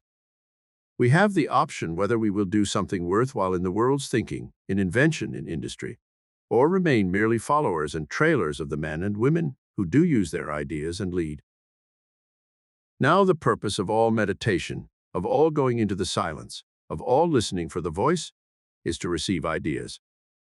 Sometimes ideas pop into our mind when we are not consciously seeking them. Sometimes they come as the result of deliberate seeking for them. Sometimes they come promptly and easily, sometimes after long labor and cudgeling a brain. And sometimes they come after we have given up the effort to get them. They just rise up out of the subconscious mind, like people whom we have invited to dinner, and who come after we have given up expecting them. Some of us study this operation of going into the silence, yearning and longing for the rewards that it promises, yet utterly overlooking the ideas that come to us in our silent thought, just because they are not exactly what we expected. I knew a man who was working on an invention. His purpose was so dear to him that he began to think that it might be wrong in him to cherish it. He was a student of truth, and so tried to practice the silence to learn what was right for him to do. But he found that whenever he tried to get still and listen, all he would get would be a mind full of seething ideas for his invention. He tried desperately to crowd them out of his thoughts, to think only of abstract good, to look for abstract guidance, but he found himself helpless against the inrush of ideas for his invention. Finally, in despair, he turned away from his efforts after guidance and went back to working out his invention, using with half a sense of guilt some of the ideas that had come to him when he was trying to meditate. And lo, his invention began to work out and ultimately became a success, and the inventor prospered. And then one day he woke up to the fact that all the time the voice had been trying to tell him exactly what he wanted most to know, while he himself had been trying desperately not to listen, or rather trying desperately to hear something else that he thought he ought to hear. That is a great trouble with many of us. We try so hard to hear something we think we ought to hear, or something we simply want to hear, that we fail to hear the actual voice at all. Inspiration, your own creative urge, waits in your heart, and it will transform your life, your career, your happiness, your prosperity, if you will only listen and let it. It will tell you what you want to know, or how to learn what you want to know. Sometimes it will tell you to go and learn what other people have learned and said or written about your problem. Sometimes it will tell you to go to work and do the best you can, and trust for results. Sometimes it will give you a great flash of illumination, with the whole plan of your enterprise complete in a picture before your inner eye. But usually it works for you a step or two at a time, and works as you work. Goethe, the famous German poet, expressed in a familiar verse one of the best of all methods of getting ideas, namely illumination, guidance. Are you in earnest? Seize this very minute. What you can do, or dream you can, begin it. Boldness has genius, power, and magic in it. Only engage, and then the mind grows heated. Begin, and then the work will be completed. That verse has a world of inspiring helpfulness in it. Goethe seemed to know how God likes to work with us. God has a way of helping us when we start to do something for ourselves. We get along better when we begin. We obey the commandments, the urge, the inspiration, begin to obey, and then the reward begins to come. Try that way. Results will surprise you. Of course, we don't rush to work things out in wood or steel or marble or printed page until we have first worked them out in mind. But begin. Begin with the execution of the first glimmer of your idea. And often it will seize the pencil or the chisel or whatever the implement or instrument of your craft may be, and do the thing for you, or seem to do it for you, and amaze you with the usefulness or beauty or both of the product. Trust the voice, believe in the idea, begin to work it out. There's magic in it. Chapter 9. Self-expression. We hear often enough that education is the bringing out of the pupil's ideas, inducing him to express himself, or better, leading him to let the spirit of truth within him express itself through him. I hear that my work in life is to express God, to let God express himself through me. I believe that, and I try to act upon it because I accept the idea that this power in which I live and move and have my being is God. Certainly, this is the power I call God. So God's attitude toward me is that of trying to induce me to express him. As I try to express his attributes, love, truth, life, wisdom, power, I invite God himself to express himself through me. Perhaps this idea will be clearer if we state it in another way. It occurs to me that the greatest happiness, yes, the keenest pleasure, if pleasure is what I want, is this expression of myself. God gives me that pleasure by inducing me to express myself. I learn tremendously as I endeavor to express myself. I become astonishingly happy. I find myself irresistibly attracted to God because He lets me express myself. And these things being perfectly obvious to me, it becomes suddenly obvious too that God's method is a singularly good one, that if He gives me education, delight, pleasure, by leading me to express myself, I shall be expressing Him still further and still better if I adopt His method with anyone whom I want to help. Instead of laying down laws, preaching, arguing, why do I not try to induce my friend, my pupil, my wife, my child to express himself? Why not try to help him bring out his own ideas and make them appear to him to be his own discovery, his very own? As a matter of fact, they must be of his own thinking, if they are ever to be his at all. I can only induce him to work the mind that is in his own heart, and to find the treasure that already belongs to him. How intensely practical is this method in everyday affairs? It is said that the way to become popular is to become a good listener. What is a good listener? A good listener is one who induces another to express himself. Is he not? The road to popularity. Not a high goal, you say, popularity. Why not? To be truly popular is to be loved. If you love, you cannot avoid a return in kind. If you would have influence, you must in a sense be popular. So this method of God's is a road to popularity with my friend, with my wife, and with my child, with my pupil, with my boss, with my customer, with myself. A chance for self-expression is the chief delight of man's existence, and every one of us recognizes that fact in one way or another. We yearn to express ourselves, and we insist on expressing ourselves in various ways, from the low forms of garrulity, strutting, and posing, to the high forms of uttering great truths in science, in art, and in other ways. Perhaps the highest form of self-expression may be the inducing of another to express his true self. After all, maybe I accomplish that when I express the highest truth that I find within myself. Suppose I am a sculptor and make a wonderful statue that expresses the everlasting truth that is in beauty. I thereby induce everyone who sees my work with appreciation to express in his very appreciation something of that same truth, do I not? I am a sculptor, carving a statue of character to express all that I can of the truth of God's infinite beauty. My very purpose in carving the statue must be to express God, so that others will express Him in their appreciation. That sounds like a bold statement, but look at it in the light of Jesus' command. Let your light shine.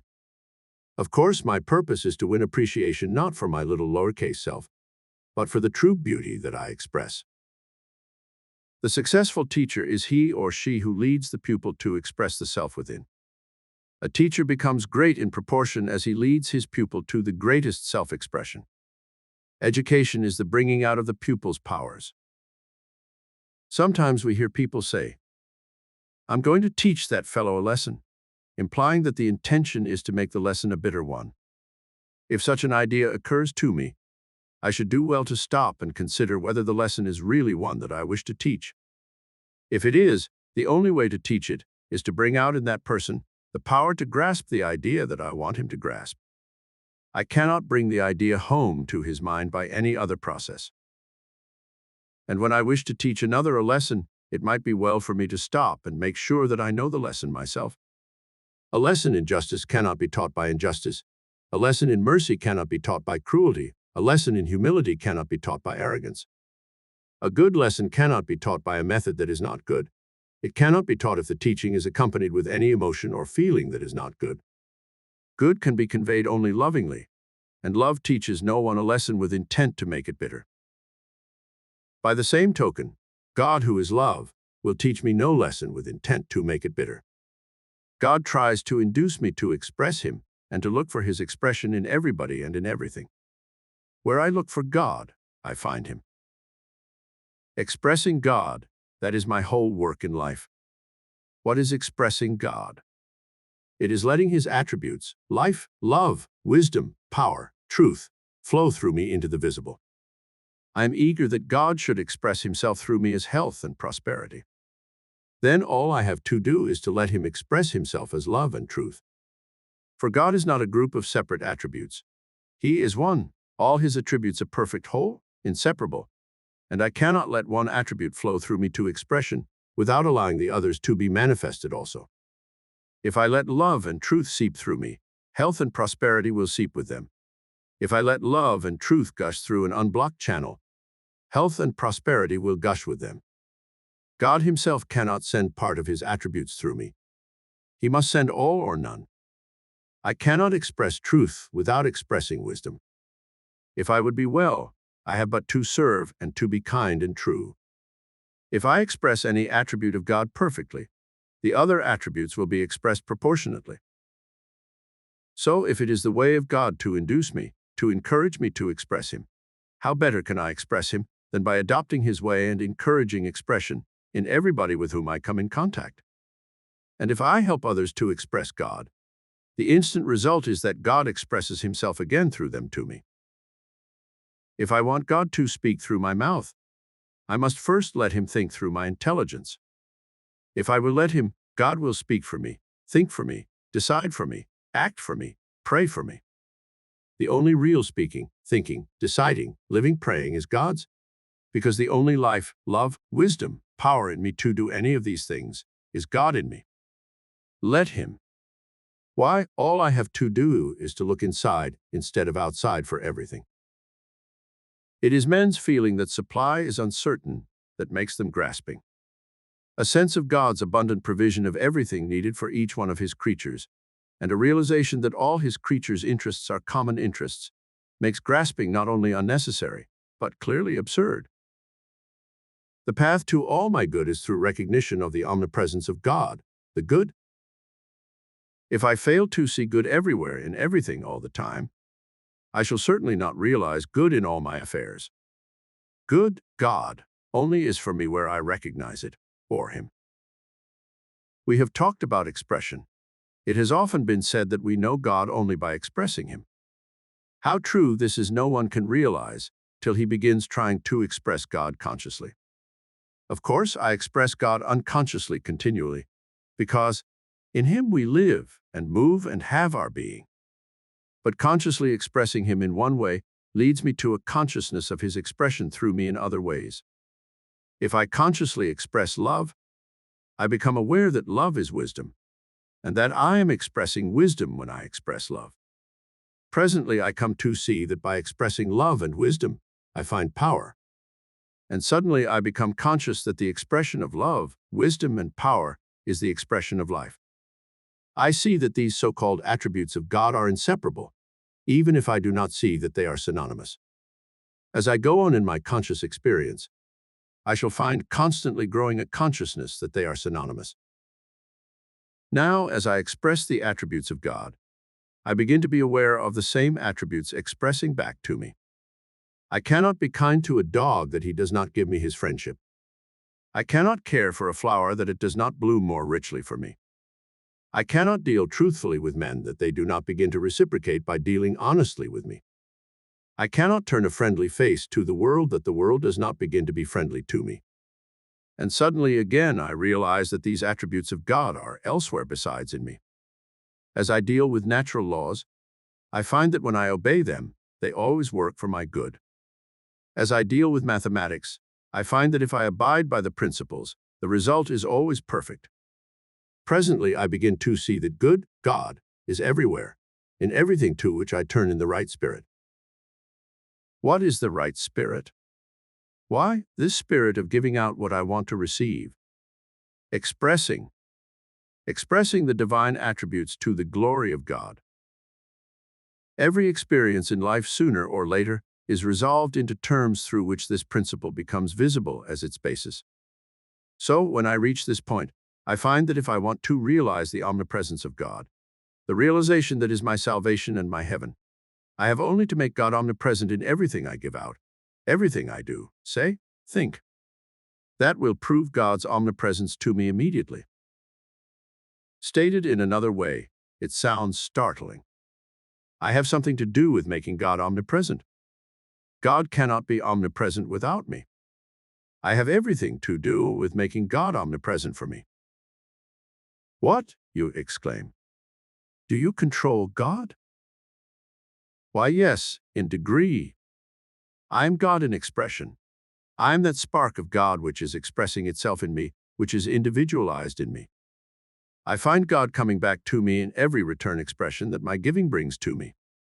Do you doubt that, O timid one, who cringes and whimpers before the idea of a God of terror, who stands apart from you, outside of you, awaiting an opportunity to smite you for daring to take him at his word? Then let us go back and read the Bible in which the truth is unmistakably told us, and realize again that it is truths like this about you and me that make the Bible true, and that it is not the fact that they are in the Bible that makes them true. Startling thoughts, indeed, but they have brought us to the great fundamental truth of being. I am one with God. I am a spark of the divine, the same as God, his son, his heir. I am not separate from God. All that God is, I am. All that God has, I have. In limited degree, you insist. Yes, but I see no limit. I shall never see a limit. But see what a marvelous law this is, this simple little law of giving and receiving. I am perfectly sure that all I have to do is to begin living by it, and it will lift me to the heights, bodily, mentally, spiritually. It will give me wings. It will transfigure and translate me. See how marvelously wise was that simple man of Nazareth when he said so simply that what we want to have done to us, we have only to do to others. That was no moral epigram. It was a statement of law. How our realization of the wondrous beauties of the law of life, of the universe, expands as we come into this understanding. This is heaven. Heaven is where God is. Who is God? God is intelligence, truth, life, love. Wherever we find God, good is heaven. When I find God everywhere, heaven is everywhere, for me. But one of the little understood phases of truth is that if I persist in finding God, good, in things nearest me, I shall begin to see him in widening circles. It's like starting a fire in the grass, here at my feet. It will spread and grow with ever-increasing speed and power and light. Sometimes people who do not see this vision call people who do see it fanatics. I have done so. But a fanatic is one who grows enthusiastic over something he sees, that is, as he is observed from the standpoint of one who does not see. Looking through a telescope, I become enraptured with the beauty of the stars. Or looking through the microscope, I become enthralled by the wonders of cells. To one who does not look through or understand my instrument, I am a fanatic. Observing merely my reactions, he easily calls me an insane fool, which is what he means when he calls me a fanatic. And looking through the lens of spiritual vision and seeing God omnipresent, oh, yes, in the stars and in the cells alike, in myself and in you, I grow fanatical in the eyes of my neighbor who is ignorant of the lens or ignores it. God help him. But is there anything surprising or unnatural about it? You don't blame a miner for shouting in mad delight when he discovers gold. Well, why shouldn't I be fanatically joyous when I look into heaven? What is heaven? The sum total of perfection. Whatever you like. Wouldn't you be a fanatic? Would you like to find it too? Well, begin looking for the omnipresence of God. Looking first to see his presence in all that you say, do, or think, in what you give out. Just do unto others as you want them to do to you. It is just as simple as that. Of course, God is omnipresent. I merely become aware of it. Chapter 10. Waiting.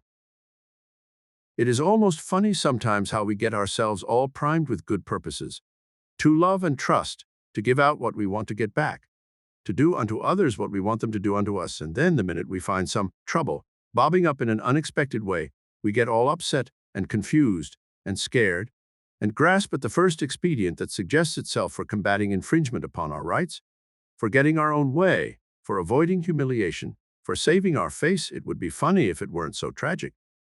How we do despair at our failures, when we ought to laugh at ourselves. It seems sometimes that when troubles face us, our first impulse is to fight, resist, snarl, scratch, Bite, strike, crush. We find it hard to understand why. We grow desperate with a sense of our own unregenerate condition, our ingrained wickedness, our wretched inconsistencies. If you are like me, or rather if I am like you, which I am inclined to believe I am, we both often wish that we could find some idea that we could cling to, some phrase that we could repeat, some reminder of our principle that we could use on all occasions when trouble appears, and that would start us off just right in dealing with it, some formula or recipe for immediate first aid that we might act upon until we had time to think, until we could bring up our reserves of experience and conviction and seasoned wisdom. Sometimes I think that that is what everybody wants most, a formula, a brief rule for first aid. I've found one that helps me. Maybe it will help you. It is no hurry, wait. That haste makes waste is an old aphorism.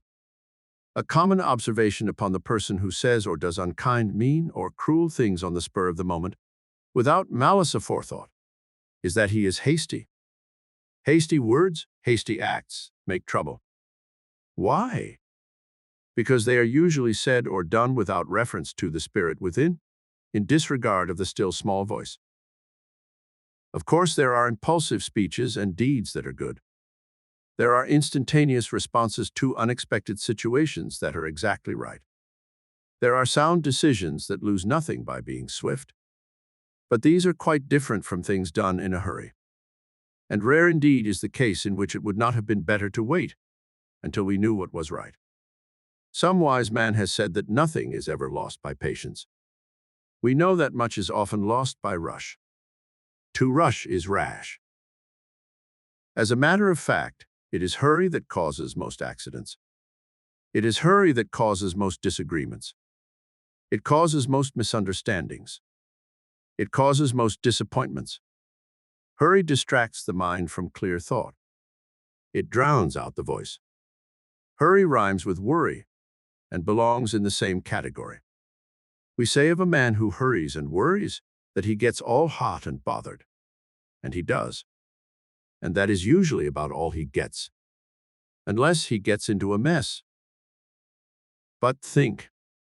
People who do really great things never hurry.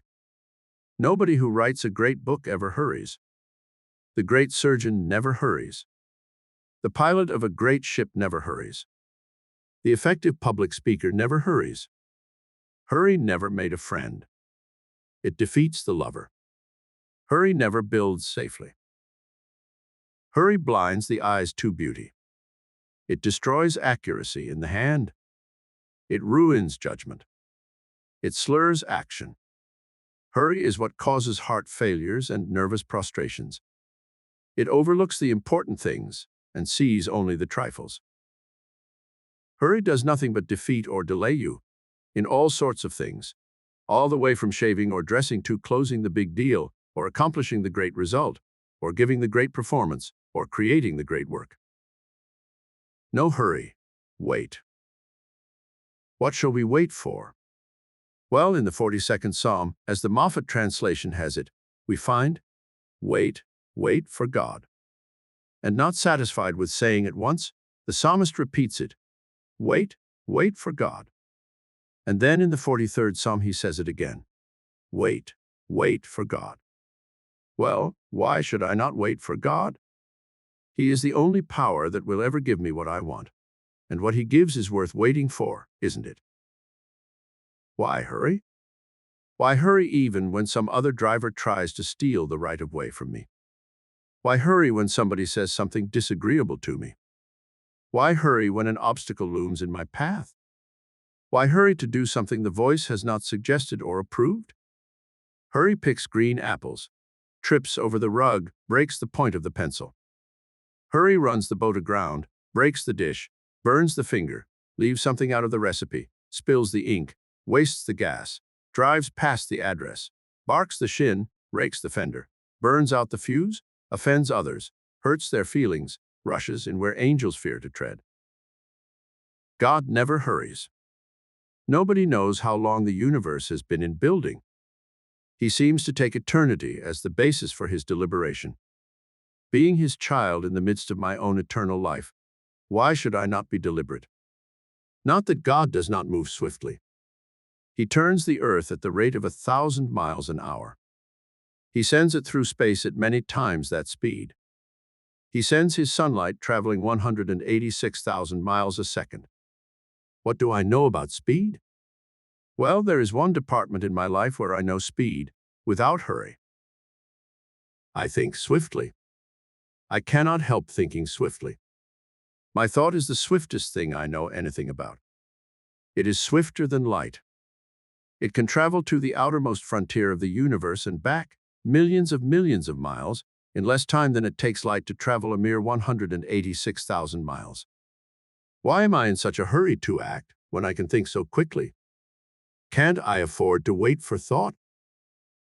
But what is thought? Thought is the creative power in me, which is God Himself within me. Pure thought that is, unclouded, unobscured by fear. Hurry is always the expression of fear. Fear that I shall be late, fear that I shall miss something, fear that I shall be defeated or humiliated. It befogs thought. That is why it is thoroughly destructive. Hurry will not wait for thought, the creative power of God in me. Hurry will not wait for God. It is afraid God will be too slow in taking care of my interests, in defending me, in saving me from danger or from shame. Hurry is a mad impulse to beat the speed of light, the speed of thought, with physical action. Hurrying might be compared then to trying to pull the limited with a tortoise, like trying to deliver the radio message in a wheelbarrow. Hurry is the slowest way of doing anything. It is the worst way in the world to deal with emergency, which is another name for what we commonly call trouble. To hurry is to blindfold the eyes to vision and stop the ears to the voice. To wait is to listen, to think. But you can think millions of miles across the world and back, and around and back, and across the universe and back, and straight through to God, all in the time it takes you to step on the accelerator, or utter the curse, or strike the blow. Which is better? Why not step on the brake, shut the lips, withhold the hand? But somebody has said, "He who hesitates is lost." And somebody else avers that opportunity knocks but once. Lies, both of them. He who hesitates, in the sense of waiting for God, is wise. Opportunity knocks continually, forever. He who hesitates to wait for God is lost. Opportunity to hear the voice is opportunity. Hurry is delay, always serious, sometimes terrible. To wait is to appeal to speed, to the speediest thing we know, creative thought, God. Just think how God waits, for you and for me. Chapter 11. Holy or Human. You try so hard to be holy that you forget to be human. That criticism was leveled at one of the most sincere church workers I know the other day. I winced for him, because perhaps the same thing might be said to so many of us by some of our critics, if they were frank with us. I got to thinking about it in the night. Do I have to be holy or human? Is it inhuman to be holy, or is it superhuman? I believe it is neither. Humbly, I believe the effort to be holy is the highest and best I can make, and certainly I am not very successful at it if I make the very people I want to help think that I am less than human. Holy means whole. That's the original Anglo-Saxon of it. It is from the old word hal, long a, which according to our way of saying it now would be hail. To be holy is to be hale, and surely there can be nothing less or more than human about that. I think sometimes that some of us build barriers between ourselves and others around us by being too sober and somber and grave and solemn about our chief concern, which is living a life. I know a splendid man, a minister of the gospel, who preaches some of the best sermons I have listened to for years, but who solemnly shakes his head over us almost the whole time that he is presenting his message. It is as though he either thought that we are a hopelessly bad lot, or is fearfully impressed with the awful prospect of life and death and eternity, or thinks it's going to be a narrow squeak for the human race to climb out of its present slough of despond. It makes no difference whether his sermon is a warning of wrath to come, or a joyous promise of peace on earth and goodwill to men. he solemnly shakes his head. Sometimes it is laughable, sometimes it is almost unendurable even to those who are predisposed to like everything this fine man says. I know it drives good people out of the pews. I confess that it has been a strong influence to keep me out of church on some Sabbath mornings. And I wonder, do I get solemn like that over my references to religion, to my relations with my Creator, to my prospects of future life, or to present work? If so, why? To be holy means to be whole, and to be whole means to be sound. I do not believe it is sound to be solemn over anything in our faith. I believe in a God who cares about me, who guides me, who provides for me, for my present and for my future. Why should I be solemn about that? I believe in a God who overcomes evil with good, and who will ultimately overcome all evil with good.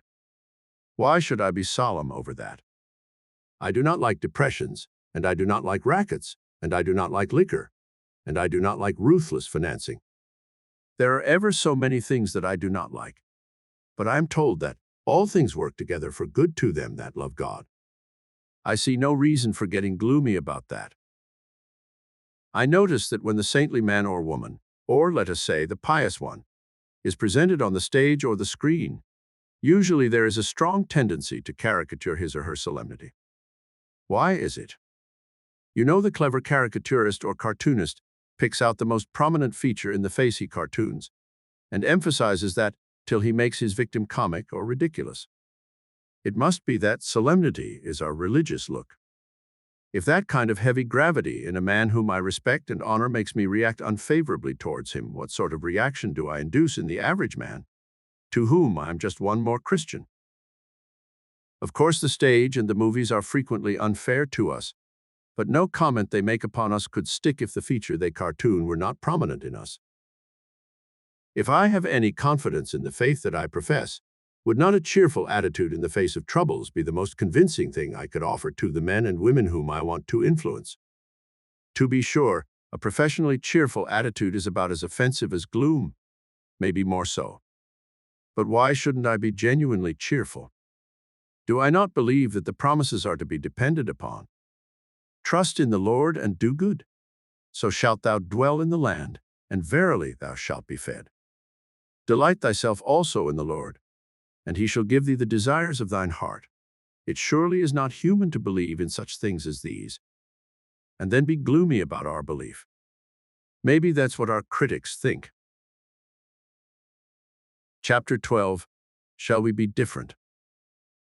The poorest reason in the world for doing anything is that somebody else is doing it. Children have a name for the imitator.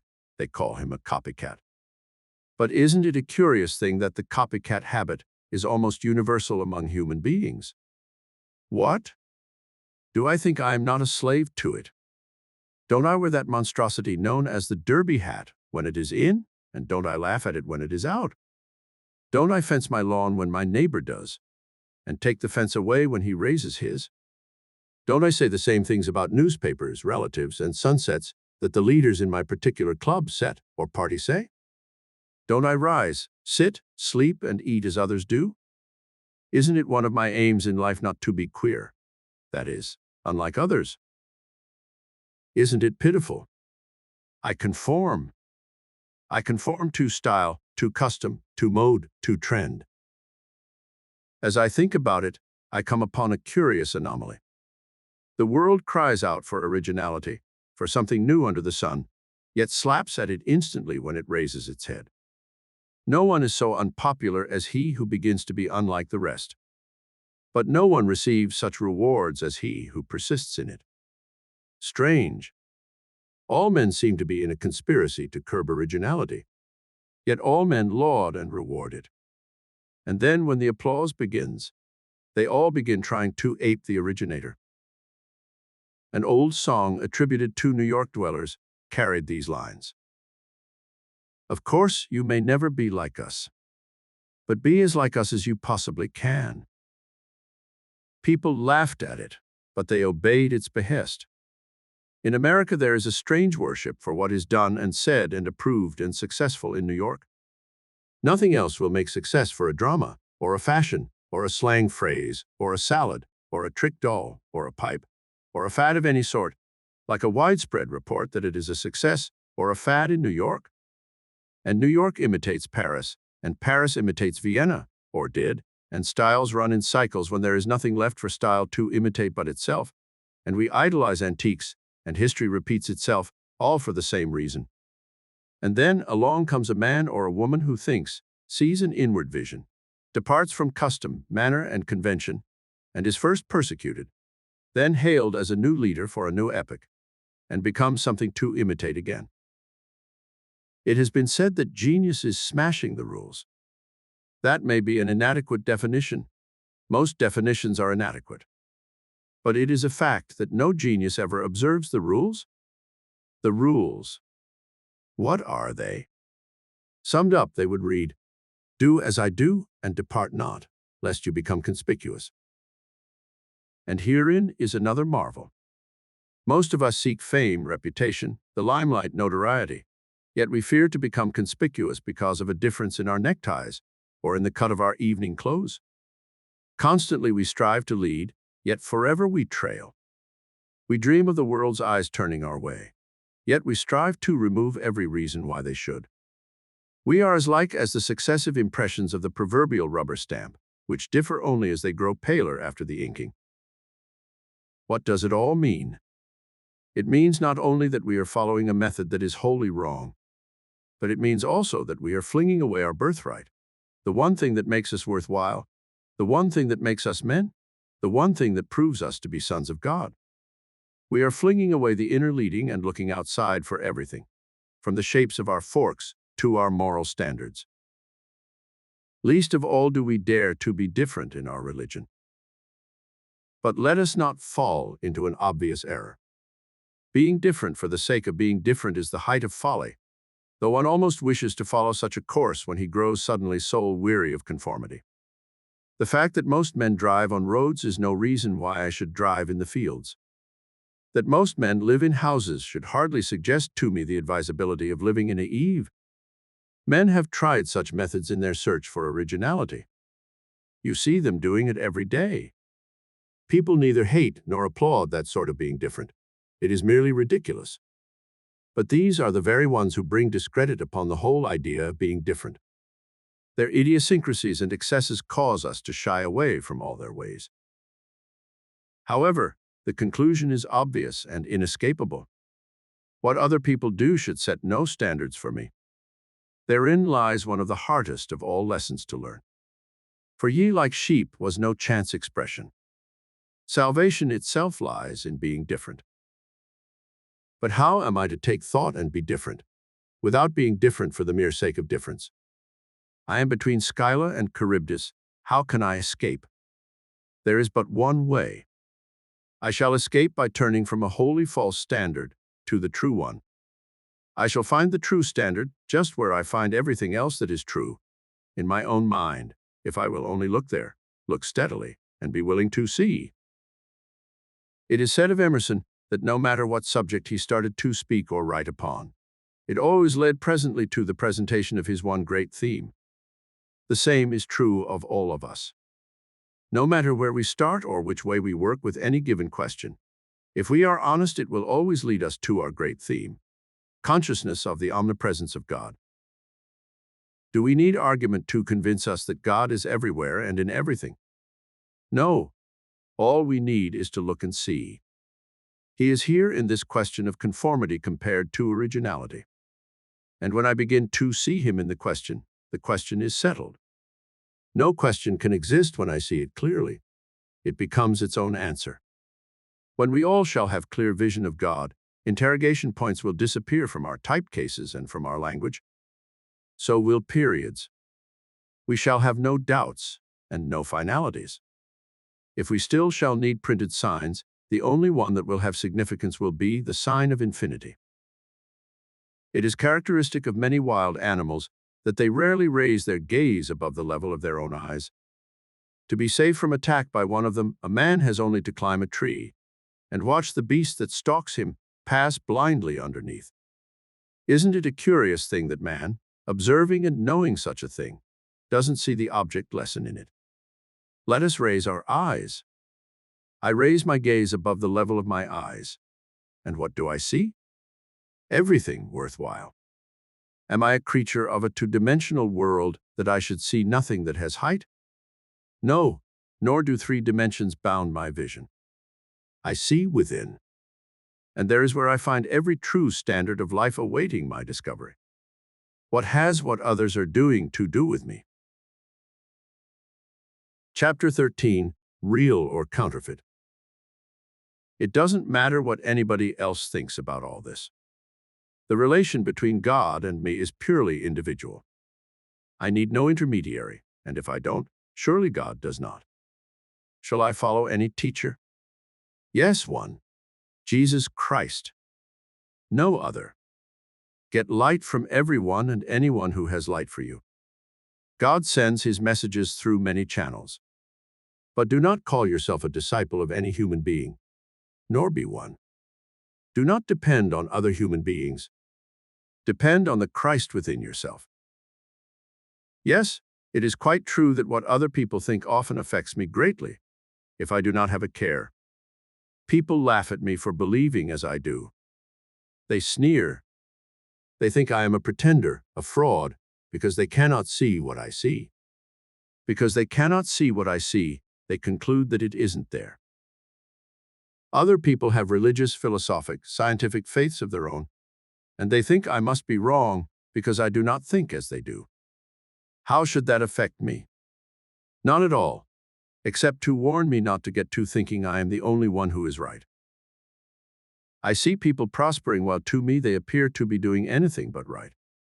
Others who seem to be saints have neither health nor wealth nor happiness. What about them?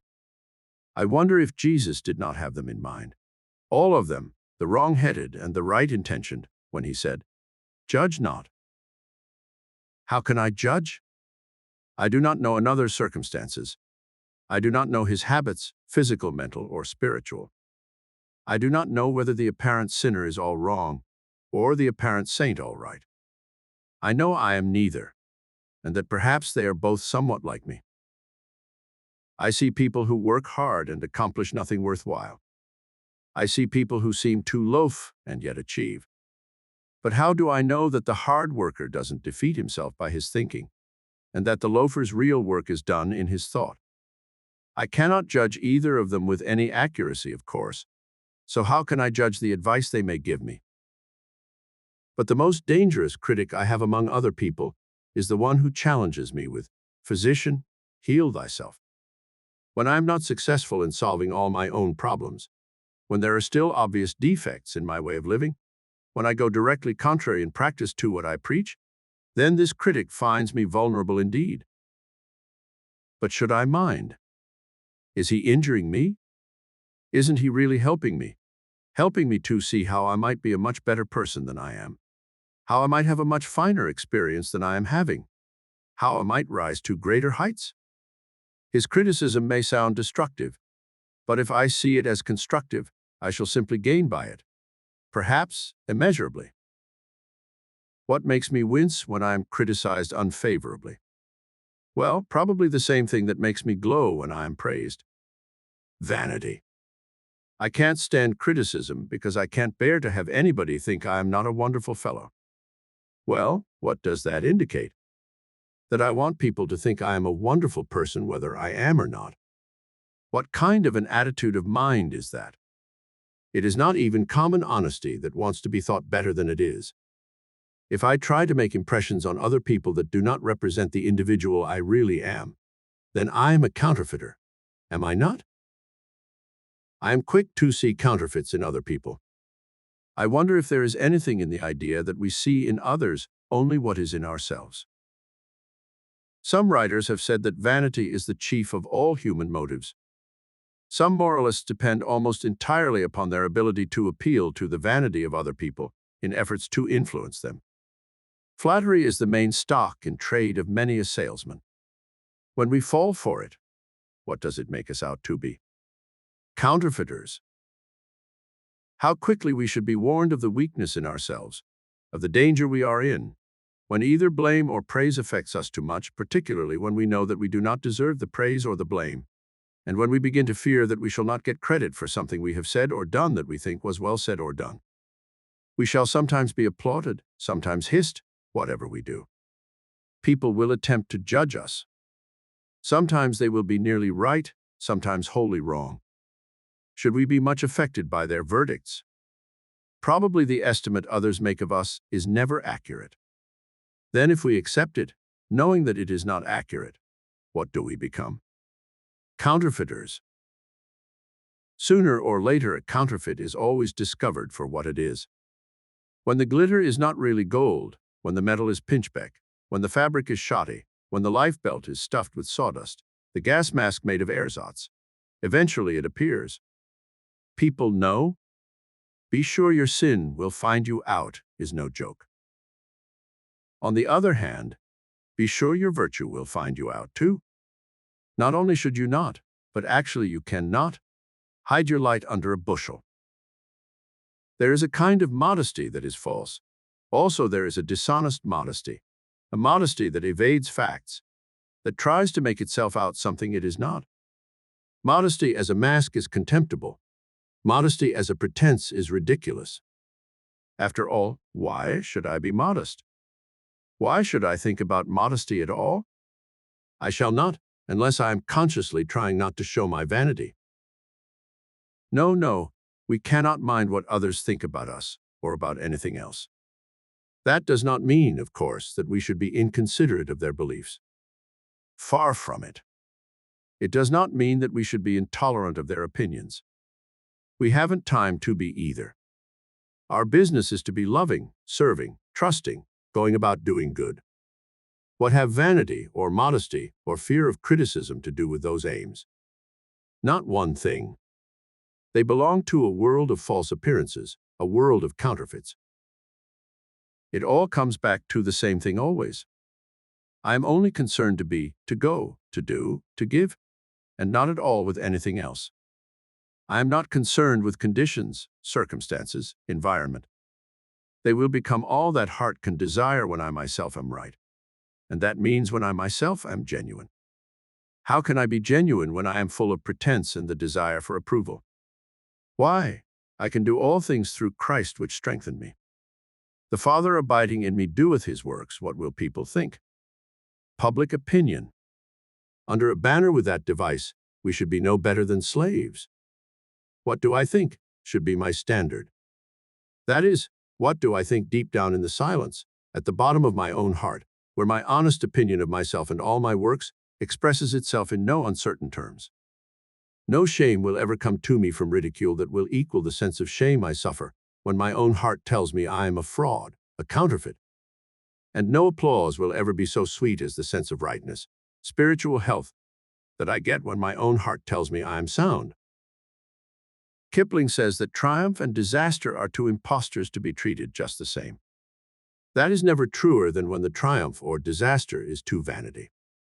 Vanity is the impostor of impostors, the arch impostor. It is the arch swindler, the arch counterfeiter. Chapter 14. Maps and Instructions. Did you ever start out on a cross-country trip of 100 miles or more, from a height which gave you a view of the whole road you had to travel, from beginning to end? It would be a high mountain indeed that would give you such a view. There are doubtless places in our Rockies from which we can see the country for long distances, sometimes perhaps for 50 miles, maybe much more. Sometimes the air is so clear that distant things seem much closer than they actually are. Sometimes we can actually see the road itself, its turns and twists, its straight stretches, its climbs and descents, its bridges, the towns along the way, even the detours, so far ahead that we can anticipate nearly all the conditions we shall have to meet on the way to where we plan to go. But usually the road ahead of us is no such open path. Usually we get out the road map and study it, and lay out our route by what somebody else, the mapmaker, tells us is the most practical, the most direct, the easiest way. Then we get reports from some automobile club as to the condition of pavements, shortcuts, points of interest, places to find food and shelter, the safe, comfortable highways to follow, all based on actual experience in driving over the route we intend to follow. Then we watch the signs along the way. 12 miles to Pleasantville. Turn right for Delight Valley. This way to Big Vision Mountain. Slow, sharp turn. Steep hill, go into second gear. Crossroad. School, slow. Men at work. Fresh oil. Toll bridge ahead. Ginger gas and smooth oil. Welcome to our town. Drive carefully, please. Thank you. Road signs these, put up by people who came this way before we did, and who made it their business or thought it a privilege to make the road safe and easy and pleasant for us. All this for our guidance. All we have to do is to observe simply and follow instructions quietly and easily and naturally, and we get along fine. If we follow this guidance simply and naturally. Guidance. But what do we do about guidance on a long, long road, very little of which we can commonly see from any height? The road we call life. Do we get a road map, ask people who know from experience, watch and obey the signs along the way? Some of us do strange things. Some of us spend hours, weeks, years turning over road maps, skeptical concerning their dependability. Some of us distrust everybody who tells us his experience. Some of us don't believe in signs. Some of us pull up beside the road and stop and wait and guess and worry. We seem to have an idea that some good angel is going to come along and take us in tow, or do our driving for us. Some of us just throw away all available information, release our brakes, step on the gas and go roaring along reckless of curves and hills and traffic and crossroads and men at work and all the rest, as if luck were the rule of the road, as if we had a heaven-given right to think that some special dispensation of providence might guard us from danger and carry us through. Then when things happen that we do not like, when accidents occur, or when nothing happens at all, or insurmountable obstacles oppose us, we grow sour, or bitter, or furious, or despairing, or resigned, and resent the fact that we have to travel the road at all, and abuse fate, or fortune, or God, whatever we think we believe in, for allowing us to suffer, for requiring anything of us, for putting us here in the first place. Some of us do still stranger things. I know a man who spends his time telling other people how to travel the road, but who neglects his family, dodges obvious duties, borrows money without any idea of paying it back, changes his plan every few weeks, yet sets himself up as an authority on life and living. I know a woman who always picks out the hardest thing she can find to do and tries to do that, who is a martyr at every opportunity, who looks upon life as a vale of tears, who seems to think that getting to heaven is mostly a matter of dodging hell, and who considers it her duty, or right, or privilege, to meddle in other people's affairs, as if she had been divinely appointed to set them right by mixing them up. I know another man who professes to be searching for truth, but who always puts up an argument against every idea that is presented to him. I know a man who has an ambition to achieve great things along a certain line of work, but who is always waiting for more favorable circumstances, for better ideas for inspiration, and who devotes most of his time and effort to other things. I know boys and girls who profess to believe that everything in the way of maps and directions and signs is all bunk. They go along making whoopee, indulging in wild parties and getting over their effects, and sneering or making wisecracks about everything that has even a flavor of seriousness about it. Yet they cynically assert that life is a mess, a chaos, a joke, a mystery, a meaningless experience, a mechanical torture device, a game of chance, a grab bag. But let's use a little common sense. Isn't life a road that we should look upon exactly as we would look upon any other road we have to travel? In the first place, all of us want to go places and do things, don't we? All right, that means activity on our own part. If we don't want other people to get all our rewards and have all our fun for us, we have to bestir ourselves. If we sit down idly, twiddle our thumbs and wait, some fruit may fall into our lap, but not much. It requires activity, effort on my part just to enjoy eating, to dance, to play baseball or hockey or ping pong or contract. I have to do something about it just to be well dressed or clean. I have to climb into bed just to sleep. Agreed? Well, I want to go to the city of happiness. The great mapmaker says that the only road is service. His instructions are, love the Lord thy God with all thy heart, and with all thy soul, and with all thy strength, and with all thy mind, and thy neighbor as thyself. The only rule of the road that he stresses is, whatsoever ye would that men should do unto you, even so do ye also unto them. He says, ask, and it shall be given you. Seek, and ye shall find. Knock, and it shall be opened unto you. And he adds, give, and it shall be given unto you. Then, in case any of us might be in doubt at any time about just how to follow any of these simple instructions, he has given us a traveling companion that is called the Spirit of Truth, who shall guide you into all the truth. He is the interpreter of my map and my instructions. Very well. The name God means good. I am to love the good with all there is in me.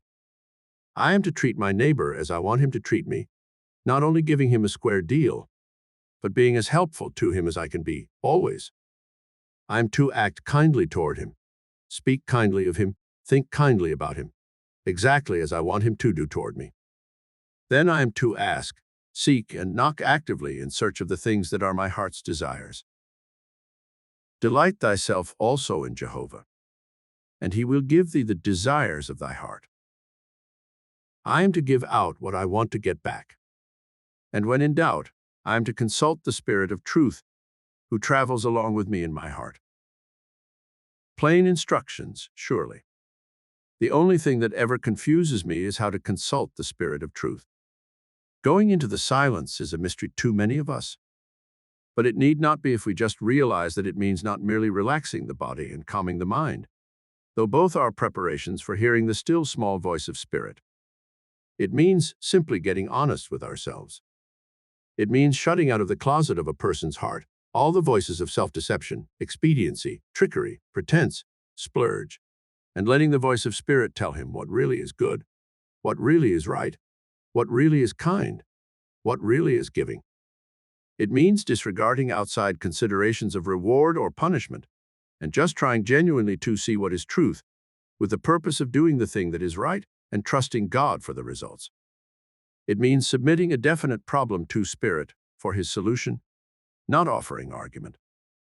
It is quite true that sometimes Spirit, wise traveling companion that he is, will just smile at me and say, look at your map, or review your instructions, or wait for road signs. Each and all are given me for guidance. But he will tell me the truth always, if that is what I want, about the road to happiness. Chapter 15, Successful Trusting.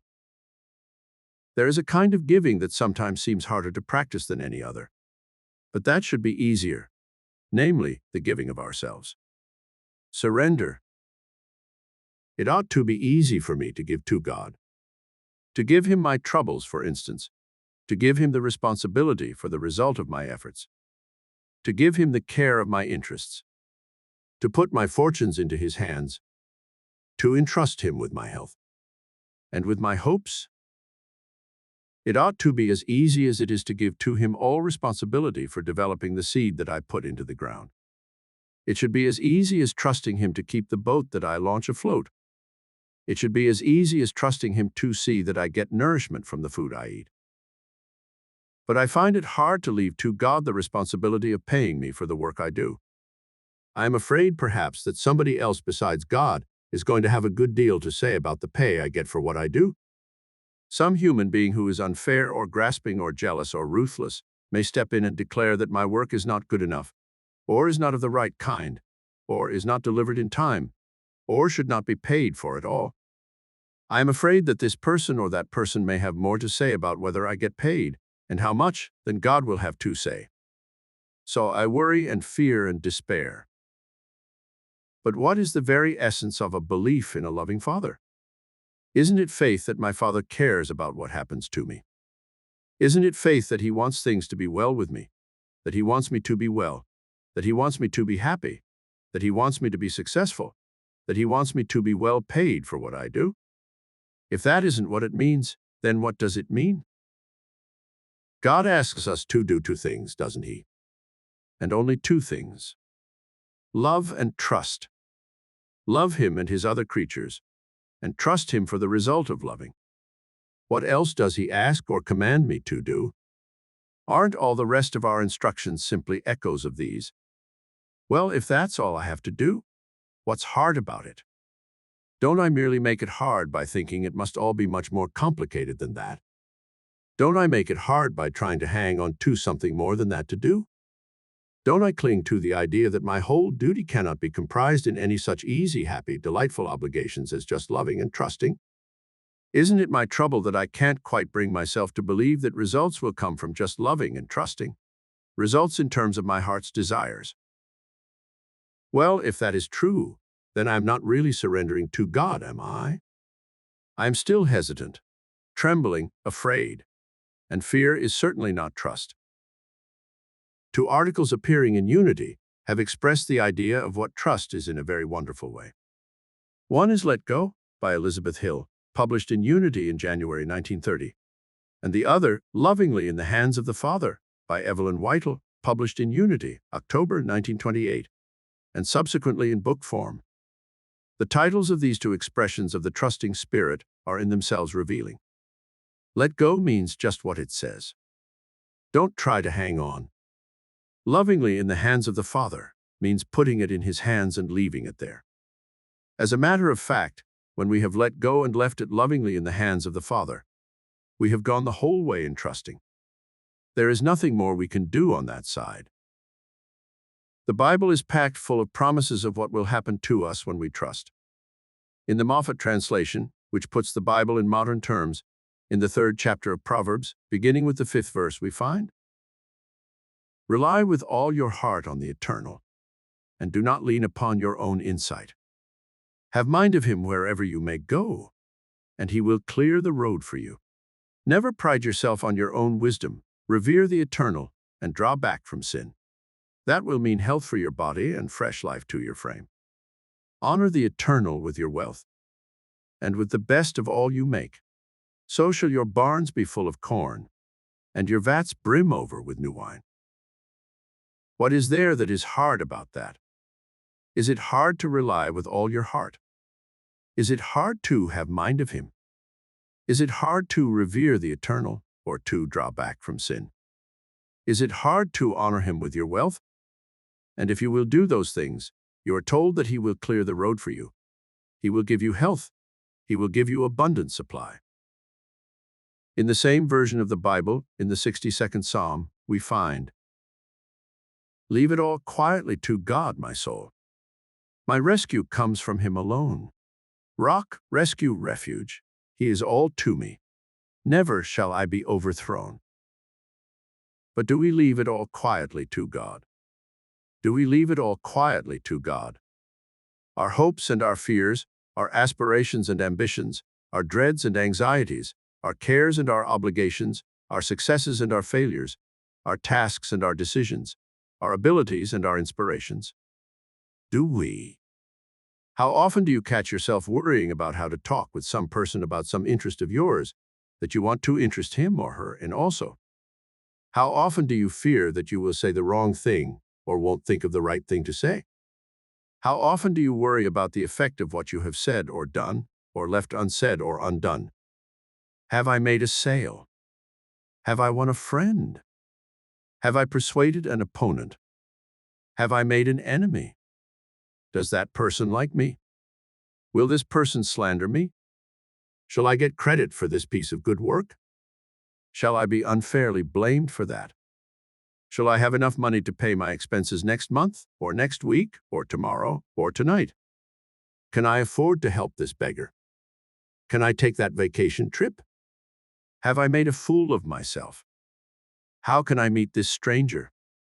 What do people think of me? How can I face this disappointment? What if so-and-so happens? Am I going to take cold? How can I stand that noise? Oh, if I were only anywhere else than here. Why haven't I the opportunity that this man has, or this woman? Why wasn't I born with outstanding ability? Is there really a God? Does he really care for insignificant, unworthy, worthless me? Are these the questions that are constantly seething in our mind? When we turn over and over such thoughts as these, or thoughts like them, what are we doing? Well, whatever we call it, it certainly is not trusting, is it? Wouldn't I say, if I really were trusting, leave it all quietly to God, my soul? Real trust means going all the way, leaving it quietly to God. An old book called The Christian Secret of a Happy Life by Hannah Whittle Smith has an inspiring thought in it. Trust, to that author of beautiful thoughts, means complete abandonment. Complete abandonment of all interest to God. She says that we should pay no attention to how we feel about it. Emotional sensation, as we might call it, has nothing to do with it. We just trust, that's all. We leave it all quietly to God. We abandon our interest to God's care. And since He has said that He will look out for them and keep them safe and forward them for us, why, they will be looked out for, kept safe, and forwarded no matter how we happen to be feeling about it. If I had some money to deposit in the bank, would it make any difference so far as the safety of that money is concerned, whether I happen to feel enthusiastic or a little low at the moment when I deposited it? Well, what difference does it make how I feel when I deposit all my cares with God, so long as I deposit them? The secret of successful trusting, letting go, lies in leaving it lovingly in God's hands, in relying with all our heart, in leaving it all quietly to God, doesn't it? In abandon, no matter how we feel. Try it. One sure thing is that it is the secret of peace. It is the secret of efficiency. It is the secret of power. It is the secret of achievement up to the limit of our possibilities. I can only do my best when I have peace of mind. I can have peace of mind only when I stop worrying. I can stop worrying only when I have hope. I can have hope only when my interests are safe, and my interests are safe only with God. Chapter 16. Good Bad News. Bad news is what seems to upset us most in our efforts to live a triumphant life. We try to fulfill the conditions we think God lays down, and then we begin to look forward to receiving the promised blessings. When the particular thing we hope for does not materialize at the particular time we hope to get it, we get disappointed and disheartened, rebellious or frightened, and in a panic we turn away from our faith and grasp at doubt, as if doubt were a refuge when faith fails. I knew a man who had a fine position in New York. He was the editor of a fiction magazine, a position he had always wanted to have, and his salary was better than any other salary he had ever had. He lived in a suburb, had a very comfortable house to live in, and nice furniture and congenial neighbors and many interesting friends. His work was easy, and he loved it. He was popular and looked up to. He had settled into what seemed a satisfactory career, with every evidence that it was permanent. It gave him opportunity to write as an avocation, which was the one thing he wanted most to do. His writings were being accepted and paid for at good rates and published in good papers and magazines. He was a man to be envied, he thought.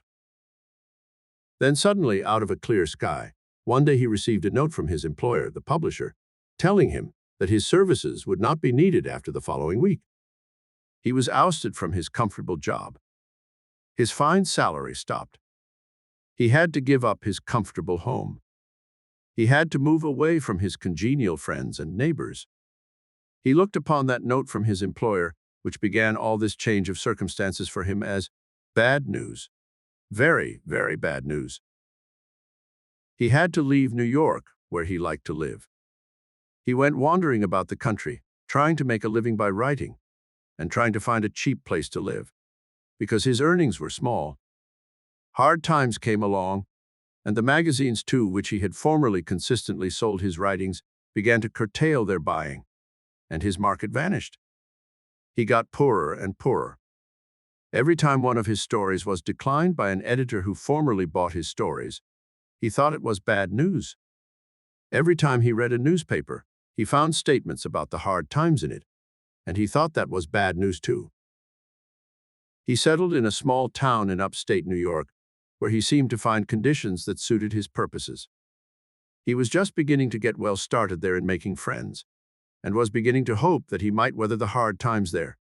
because expenses were low, and that he might ultimately succeed in his writing there because it was interesting country and material for stories was abundant, when he came into very unfortunate conflict with a man who immediately took a dislike to him.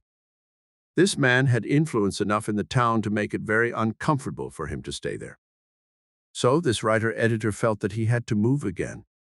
And again he looked upon the episode that caused that necessity as very, very bad news. He went to another small town, 100 miles away, and tried to start again. But bad news seemed to pursue him. Still his stories would not sell. Still the times were hard. Then one day he met a motion picture producer who was making a series of pictures up there in the countryside, and who needed just such a man as our editor-writer was. The motion picture man hired the writing man, and things seemed rosy indeed.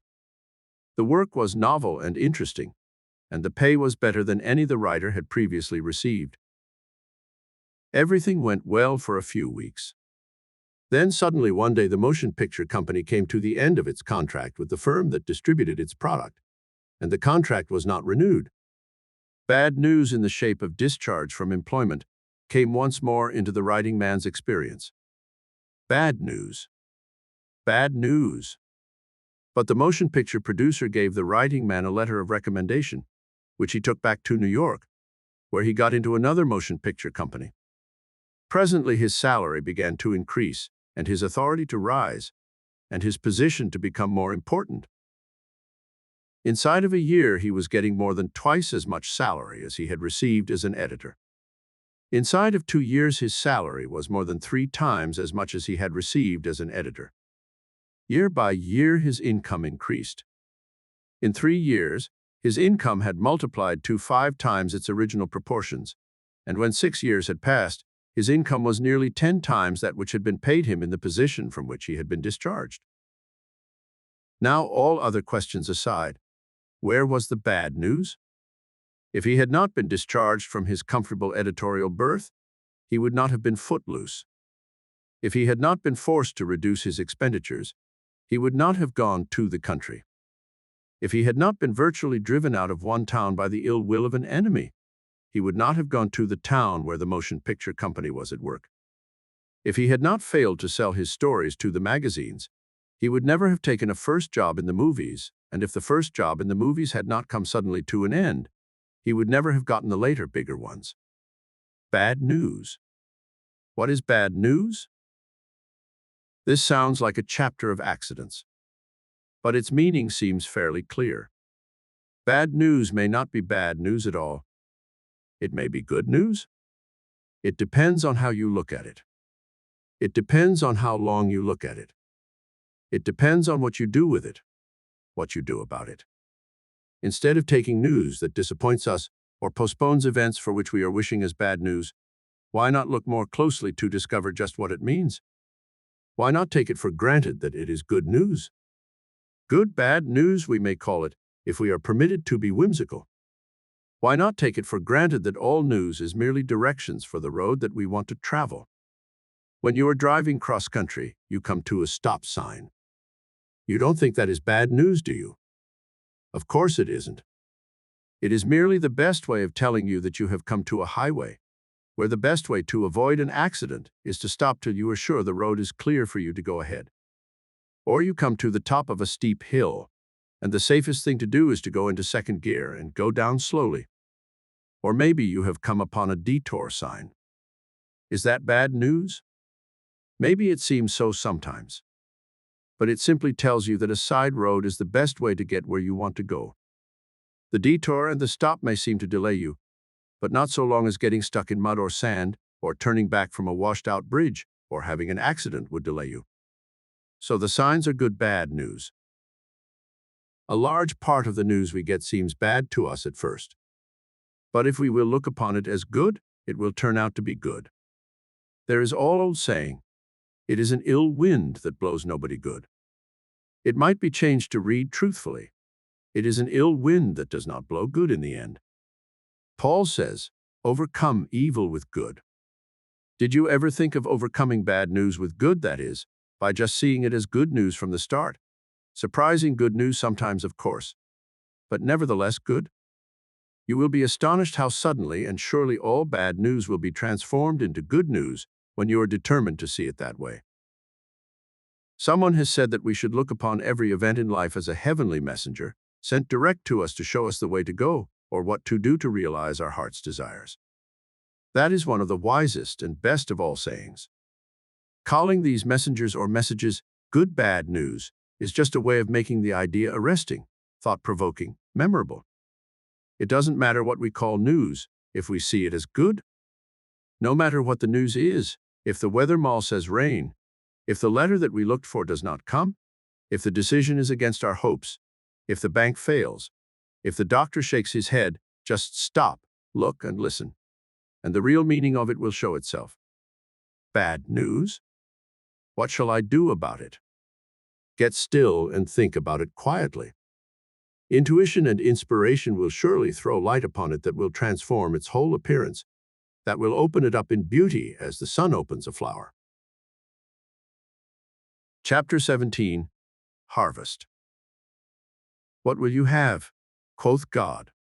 Pay for it and take it, writes Emerson in his essay on compensation. And again, men suffer all their life long under the foolish superstition that they can be cheated. But it is as impossible for a man to be cheated by anyone but himself as for a thing to be and not to be at the same time. There is a third silent party to all our bargains. The nature and soul of things takes on itself the guarantee of the fulfillment of every contract, so that honest service cannot come to loss. If you serve an ungrateful master, serve him the more. Put God in your debt. Every stroke shall be repaid. The longer the payment is withholden, the better for you, for compound interest on compound interest is the rate and usage of this exchequer. Other sages have said the same thing in other terms. But always the tenor of the teaching of great students of life is that you shall be recompensed for what you do in terms of your heart's desire. Somewhere else Emerson says something to the effect that the good man cannot escape his good. In the 3D chapter of Proverbs, Solomon bears witness. He blesses the good man's dwelling, and wise men come to honor. In the 4th chapter, the course of good men, like a ray of dawn, shines oil and onto the full light of day. In the 10th chapter, the Eternal never stints an honest man, and the hopes of good men end in bliss. In the 11th chapter, the path of a right-minded man is cleared by his own goodness, and the good man is brought safe out of adversity. I quote from Moffat's translation, because the words in modern language become suddenly striking sometimes, when passages from the older version seem overfamiliar. Quotations could be multiplied almost endlessly. Besides the ones I have mentioned, there are many more in succeeding chapters of Proverbs. There are many in the Psalms. Moses said the same thing, as did Isaiah. So did the ancient writers of the Vedas and Confucius and Lao Tse. In one form or another, all the sages of all the ages have told us that God wants us to have what we desire. How do they, or did they know? By experiences, of course, by observation, by revelation. Just as we can know if we will fulfill one condition. As Kingsley said, be good and let who will be clever. That's the single condition of our finding out. We don't have to take Emerson's word or Solomon's or Lao Tse's. The proverbs of a people always contain the distilled wisdom of its great men. No proverb that is not true can live very long. Be good and be happy is a proverb. It has been ridiculed endlessly, but it is still alive because it is still true. It is a demonstrable axiom. But we have a habit of thinking that maybe there's some kind of catch in promises like that, some kind of string tied to them. We think, oh yes, we shall be happy if we are good, happy with so-called spiritual happiness, not with satisfaction in earthly achievement or possessions. But when we think such a thing as that, we are virtually calling the world's sages cheats and swindlers and confidence men, which they are not and never were. They meant what they said exactly as they said it. Cowards have twisted the old promises and explained them and perverted them and hedged them about with ifs and ands and peradventure s and maybes and perhapses, because they have not dared to claim these promises for themselves, because they have not wanted to fulfill the conditions, because they shrank from committing themselves, because they feared the sneers of doubters and skeptics. Sometimes even preachers in the pulpits of our churches sidestep the promises, dodge any statement of belief in them, undertake to explain that they do not mean what they say, that they mean something else. But the honest man who reads the Bible with clear eyes and an open mind cannot escape the fact that it is packed with promises of recompense for plain goodness in terms of his heart's desires. Ask whatsoever ye will, whatsoever ye shall ask in my name. We shall reap if we faint not. Whatsoever he doth shall prosper.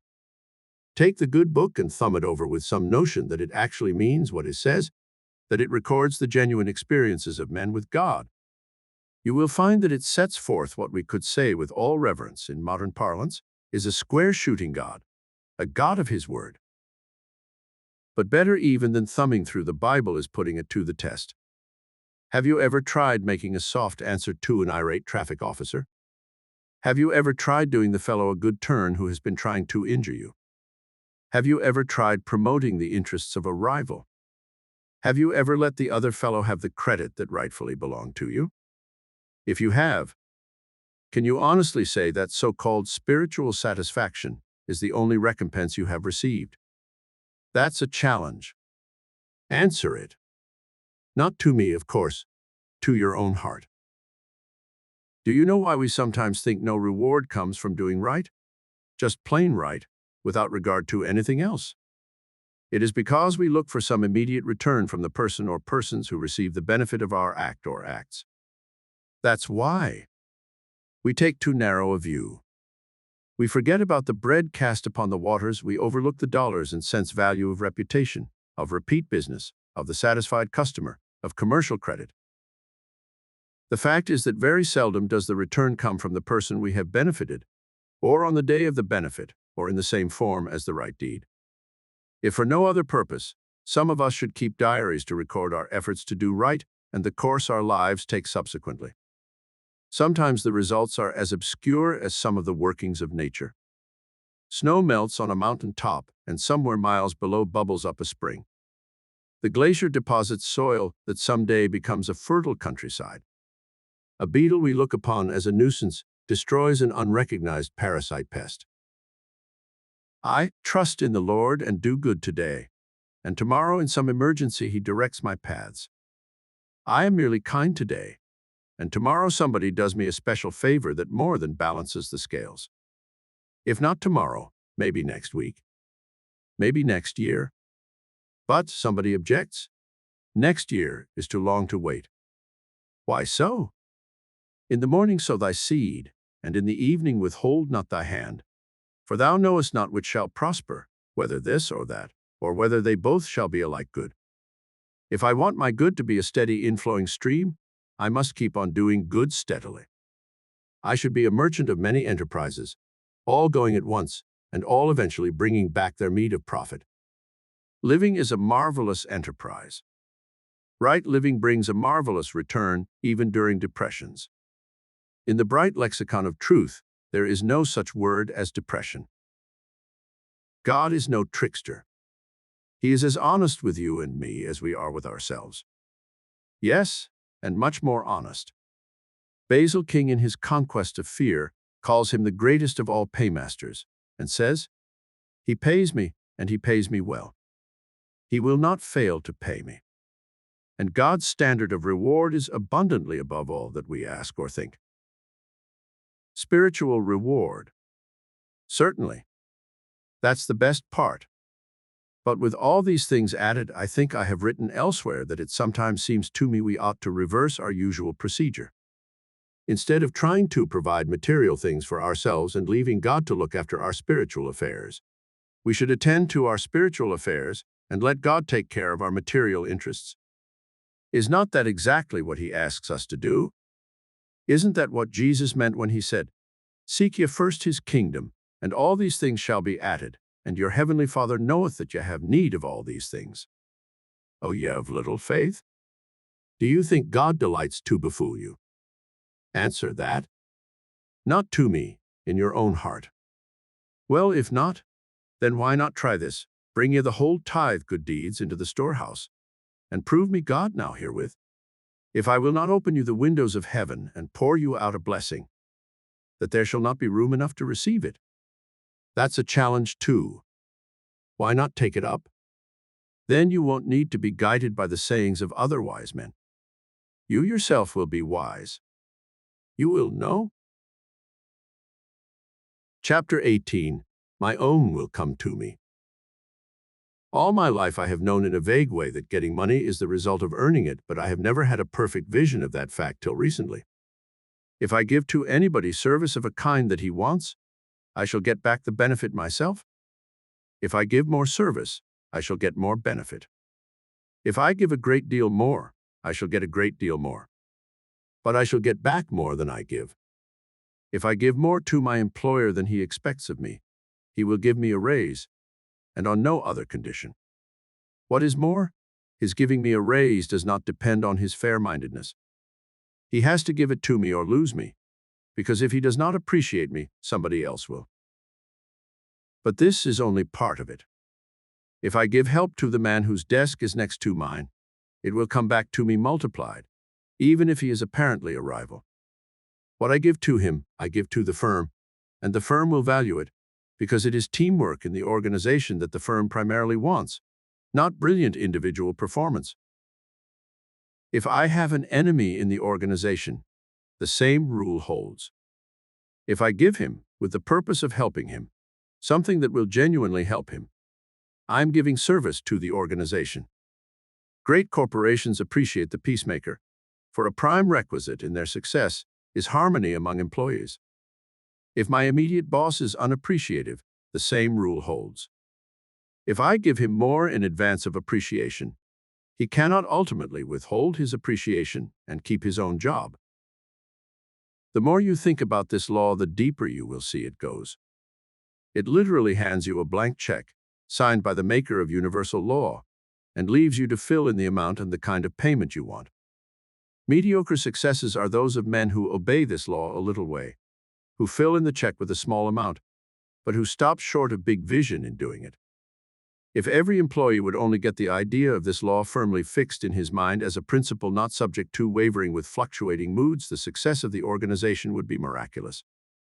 One of my fears is apt to be that by promoting the other fellow's success, I'm sidetracking my own, but the exact opposite is true. Suppose every employee would look at his own case as an exact parallel to that of his firm. What does his firm give for the money it gets from the public? Service. Service in advance. The better the service that is given out, the more is the money that comes back. What does the firm do to bring public attention to its service? It advertises. That is part of the service. Now, suppose that I, as an employee, begin giving my services to the firm in advance of all hoped for payment.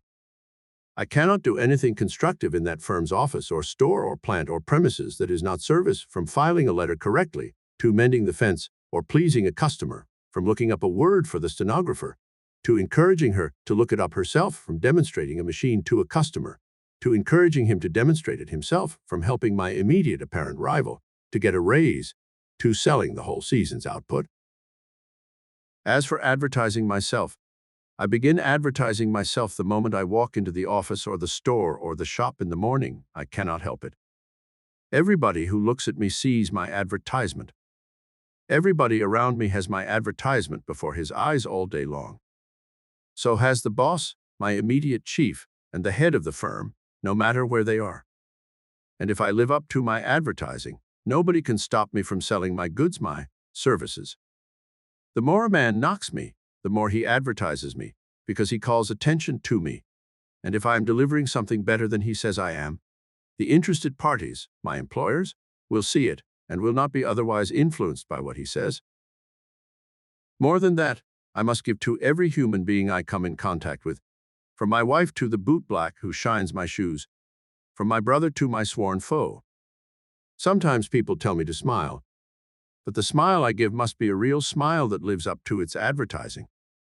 If I go around grinning like a Cheshire cat, the Cheshire cat grin will be what I get back, multiplied. If I give the real thing, I'll get the real thing back, multiplied. If anybody objects that this is a selfish view to take, I answer him that any law of salvation from anything that has ever been offered by anybody for any purpose offers a selfish view. The only unselfishness that has ever been taught truly is that of giving a lesser thing in the hope of receiving a greater. Now, why am I so sure of this law? How can you be sure? I have been watching it work. It works everywhere. I believe you have only to try it and keep on trying it, and it will prove true for you. It is not true because I say so, nor because anybody else says so. It is just true. Theosophists call it the law of karma. Humanitarians call it the law of service. Businessmen call it the law of common sense. Jesus Christ called it the law of love. It rules whether I know it or not, whether I believe it or not, whether I defy it or not. I cannot break it.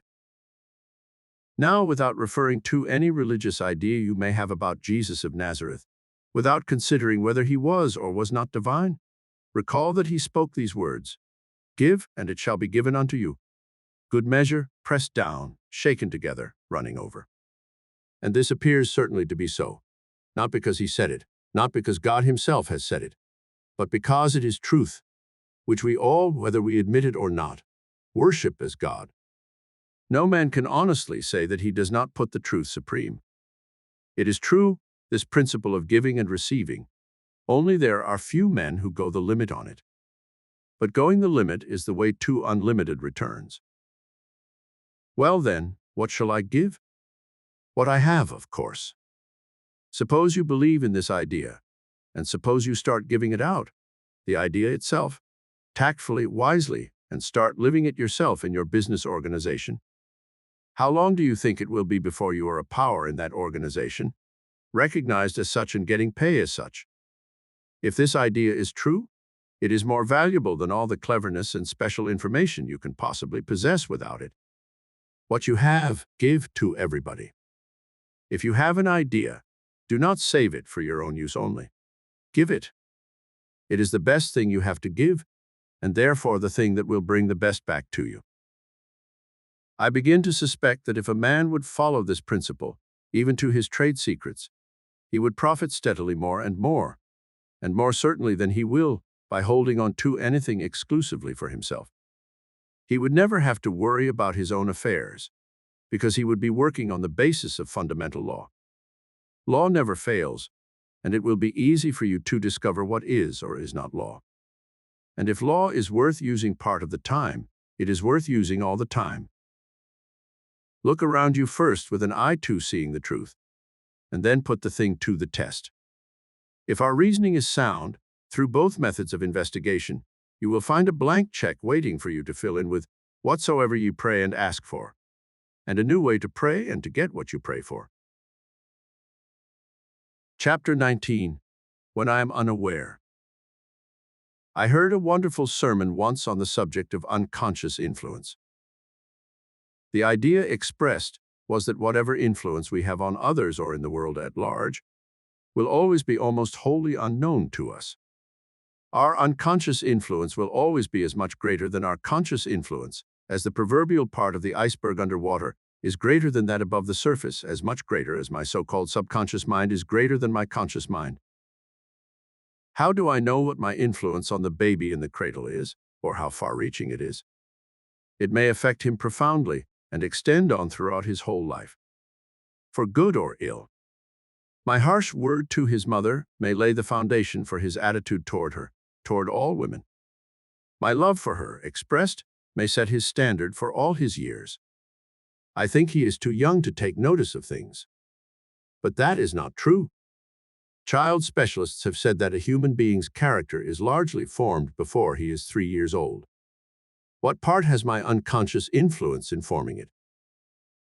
How do I know what my influence is on the young man or the young woman who works for me, who applies to me for work? Are these two not affected by my encouragement or my coldness? Are they not inspired or embittered by what I say, by my manner, by my very attitude? How do I know what my unconscious influence is on the clerk who waits upon me in the store? Is he or she indifferent to my captious fault-finding or my appreciation of good service? What about the gas station attendant, Is he influenced by my indifference to his efforts to please me, by my word of thanks? What about my grocer, my barber, my bootblack, my chief clerk, my stenographer, my office boy? What about my employer or my partner? Is it possible that they watch me, each one, and take from me some cue for living? Is it possible that they live just a little differently because of contacts with me? Is it possible that I make them a little more miserable or a little more hopeful and happy because I pass their way? It has often been said that you can tell what a man's mood is by the way he blows the horn on the car. He is impatient, he is arrogant, he is ugly, he is courteous, he is considerate, he is kind. Can he tell what I am like by the way I blow my horn? Of course he can. He is just as intelligent and as open to impressions as I am. He is just as susceptible to passing influence. How am I affected by other people's unconscious influence? Why some people have affected the whole course of my life without being aware of it at all. There was the teacher in primary school or kindergarten who chose me to do an errand for her because my hair was brushed. There was the cousin who told me my nose was atrociously big. There was the crowd that laughed when I ran after a foul ball that flew up over my boyish head as I watched a high school game and muffed it. There was the drunken man who passed my home when I was 5 and staggered along with 1 foot off and 1 foot on the sidewalk. There was the man with the broken arm who sat and let the doctor set it, laughing and telling stories throughout the operation, while I watched in awe and admiration. There was the employer who always stopped talking when I burst in with something I wanted to say. There was the young man who kissed his father after a separation and was unashamed of affection before a hotel crowd. There was the college professor who gave me a second examination after I had flunked because he knew I could pass. There was the father who taught me to shovel the snow off the walk clean so that nobody else would have to sweep it after me. There was the mother who forgave me for lying to her and made me everlastingly ashamed of being untrue. There was the wife who believed in my ability to make good when I was apparently failing. There was the rival who quit in my favor and congratulated me on my success. There was the workman who admired my wonderful dad and made me appreciate him. There was the sister who thought I was much more generous than I am and made me want to live up to her opinion of me. Some of these people perhaps tried to influence me a little. None of them realized how deep their influence went, and how after all the years I remember and am spurred to new efforts because of those memories. Do you ever wake up in the night and remember the contacts of the day, or the contacts of yesterday or last year, or of childhood? Do you think those memories have no influence on you? Do you think the other people involved know that you are still thinking about those contacts with them? What do you suppose those people got out of the contacts with you? Do you know? Of course you don't. You think that they forget you. Well, they don't. They are just like you. They wake up in the night and think. Their hearts go down or their spirits rise because of something you did or said or looked, just as your courage ebbs or flows because of something they gave you. A word, an act, a glance, an attitude, a sigh, a laugh, a sob, a mean trick, an act of self-sacrifice, one of yours, was stamped upon their hearts and souls. Something you did, something you said, something you were, now makes them set their teeth and clench their hands, or shrug and laugh, or cower and shrink, or give and give. Think not. Well, you are much more important then than you know. God put you where you are to be a channel for His messages to somebody, to everybody, to all around you. You can't live and breathe and work and play without influencing the people all around you. Would it not be marvelous if that influence could only be a help and an inspiration always? How could you make it so? It is often said that we cannot consciously influence people very much. Why? Is it because the portion of ourselves that we are most conscious of is the portion that influences them least? Is it because what you are thunders so that I cannot hear what you say? Might it not be better if we stop trying to be conscious of our influence and let the unconscious influence do the work? Perhaps you will ask yourself if I am consciously trying to influence you by what I am saying here. Well, whatever what I say is worth, you will be more influenced by something I'm not aware of saying. Of course, we try consciously to influence one another. If you know that there is a washout in the road, you will try to warn me of it. I may accept your warning and benefit by it, but you will never know that you have shamed me by the contrast between your thoughtfulness and my usual selfish indifference to the welfare of others, and that next time I am going to emulate you. Do you suppose the Good Samaritan had any idea that the Christ would hold his simple kindness up to the world as an example of what it is to be a good neighbor? Even if Jesus' parable about him was only fiction, Jesus had in mind some prototype who actually did something of the kind. So that prototype was unconscious of the impression he left in the mind of the master. Perhaps the reason why my unconscious influence is always greater than my conscious influence is that what I unconsciously show of my intention is always sincere. It is sincerity that influences people. Sincerity cuts deep. It convinces the mind and wrings the heart. It makes indelible impressions. It burns. Why? Because sincerity is truth, and truth is God. When good is expressed through me, it is God's own self-finding expression. Of course, it cuts deep and rings and burns and leaves an ineffaceable memory. Is not the best way to make my unconscious influence always helpful, always good, just to forget about conscious attempts to exert influence and let God attend to it? If I just try to express Him, He will attend to it. What else have I to do in life but to express Him? If I do, my influence will take care of itself. And consciously letting God express Himself through me, think what may be my unconscious influence upon myself. Chapter 20. You can't beat spiritual law.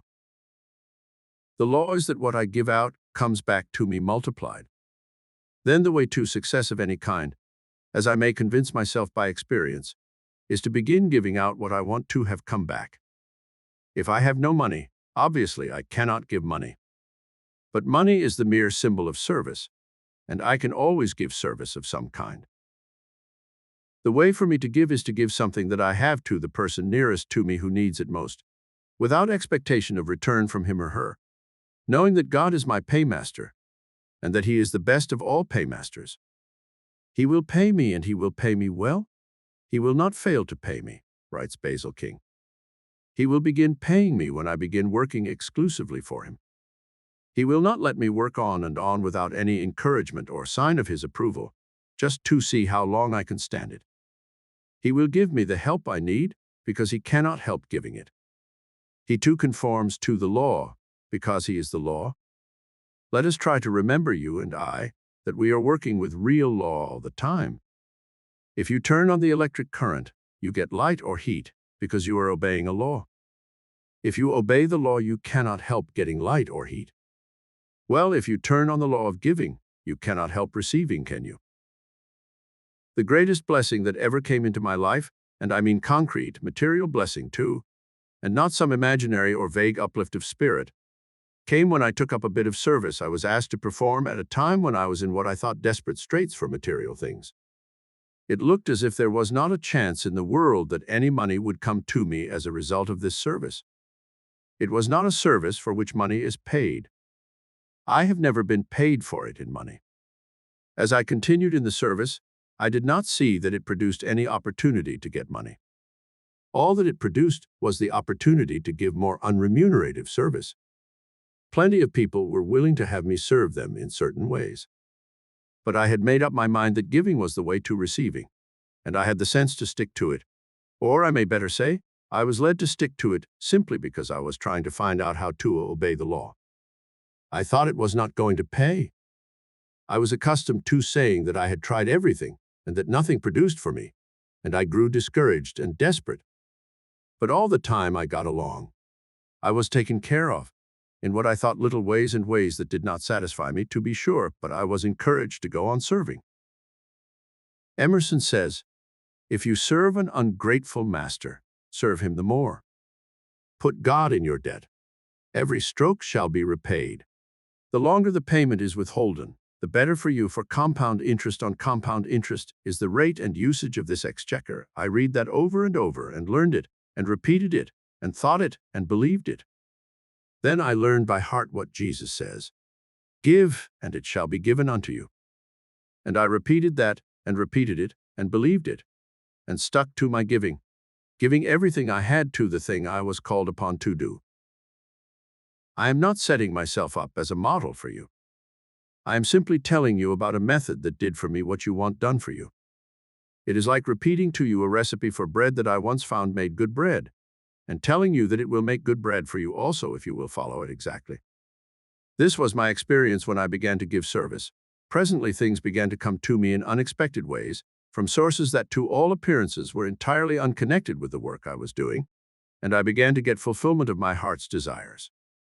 I cannot detail all the things that happened to me, but I can tell you this. I found that the way out of an individual trouble is exactly what Jesus says it is. Why not follow it just as carefully as you would follow a bread recipe? That is, put in all the ingredients in full measure. For with what measure ye mete, it shall be measured unto you.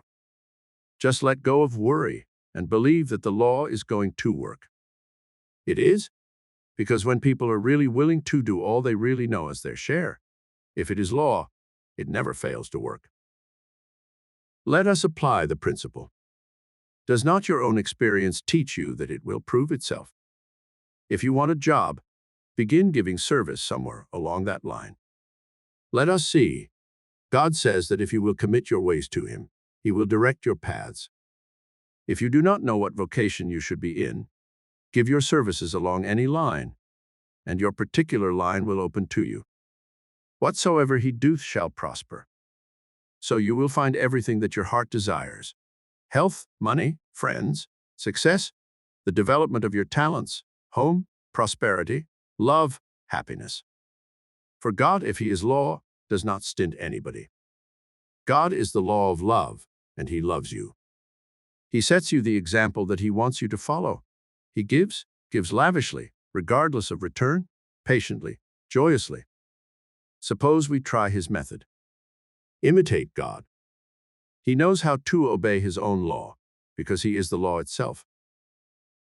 I do not mean to preach at you. As a matter of fact, I am merely rejoicing on paper that this is all true, and that it has been given me to find it out. The blessing of finding it out came through practicing the law of giving and receiving at a time when I seemed not to have a thing in the world to give, except an idea or two that I thought somebody else might use. I mean to continue to practice the application of this law, just as I practice paying my fare on the trolley line, knowing I shall get a ride. Both laws work in the same way. They do. And they never slip up, if I may use such an expression for the sake of emphasis. Never. Never. They cannot. Things are made that way. Seeds grow to plants when they are planted. All the service that you give out brings its return. These are your planting. Deeds, words, thoughts, everything. Chapter 21. Now is the accepted time. Be ye therefore perfect, Jesus said. That seems a hard saying, doesn't it? Because we look upon perfection as a goal so far beyond us. But He added, even as your Father which is in heaven is perfect. Isn't this the clue to our approach to the ideal? If we let God express Himself through us, will the result fall short of perfection? The Father abiding in me doeth His works. There is a fragment of a verse somewhere that says, having done all to stand. Doesn't that mean that, having let go and placed our problem lovingly in the hands of the Father, leaving it all quietly to God, we shall find ourselves arriving at contentment, happiness, peace. And the greatest of these is peace. With worry forgotten, anxiety stilled, and fear forever done away with, what can heart desire beyond the resulting peace? Peace is the secret of achievement, the root soil of love, the prerequisite of union with the indwelling Christ. When human hearts know peace, they overflow with joy. Peace is not mere passivity, resignation, inactivity. It is utter well-being, conscious and unconscious. Peace is heaven. Must we wait till the world is at peace, till crime and war and sin vanish from the earth, before you and I can have peace? Certainly not. Peace is an atmosphere of the heart, a state of the individual soul, and has nothing to do with environment or circumstance. 1,000 shall fall at thy side, and 10,000 at thy right hand, but it shall not come nigh thee. The 91st Psalm tells what peace is. It is dwelling in the secret place of the Most High. We all know what peace is, even if only from momentary experiences of it. It is the priceless summum bonum toward which our heart forever yearns. Yet it is within our reach, yours and mine, if we are only content, having done all to stand. If we are committed to a life of giving, a life of loving, a life of being an open channel, peace is the inevitable result. When we begin that life, peace begins. As we grow into that life, peace grows into us. Perhaps it will take a completed eternity to open every channel to God and find complete peace. But we can find a peace of God, which passeth all understanding now. Now is the accepted time. It is the accepted time for beginning to live, for beginning to love, for beginning to give, for beginning to enjoy. Everything God asks of us, everything God promises us is for the eternal now. We think it will take time, at best, to get what we want. How long would it take to become galvanized if you should take hold of a live wire? God is a live wire, and heaven is the current that flows through him. Does it shock you to think in such simple terms of God? Why? Isn't electricity one of the manifestations of God's power? God tells us to think simply as a child. But, you say, not all of God's laws work instantaneously. We are told about planting and waiting for the harvest. That illustrates one phase of working with God. I spoke of the live wire to illustrate another phase. Time concerns matters of material earthly things.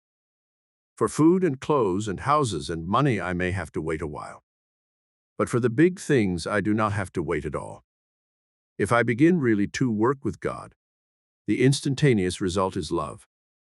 If I really actually leave all results quietly to God, the instantaneous result is peace. The instantaneous result of peace is joy. What do I think food and clothing and houses and money will give me anyway? Will they give me love and peace and joy? It is only the arrival of the things added that takes time. The coming of the kingdom is instantaneous, the instant we seek. Ye shall seek me and find me, when ye shall search for me with all your heart. When? When ye shall search for me. The addition of the things that my heavenly Father knows I have need of will follow, inevitably. But isn't it going to take time for me to do the things referred to in the phrase, having done all to stand? Yes, if you think so. But why should you think it takes time to leave it all quietly to God? That is all you have to do. But I have to love my enemies. Won't that take time? Of course, if you think so. But suppose you leave all that quietly to God. But won't it take time for me to begin to love? If you think so, yes. But if you turn to God with the thought of loving them that despitefully use you, before you ask, he will answer. Then it is all a matter of my thinking? I don't know how to think right. It will take time for me to learn, if I ever do. Will it? Why not leave all that quietly to God?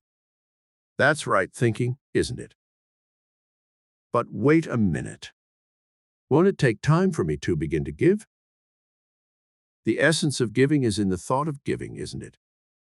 We've discussed the time it takes to think. Well, anyway, it is going to take time for me to receive.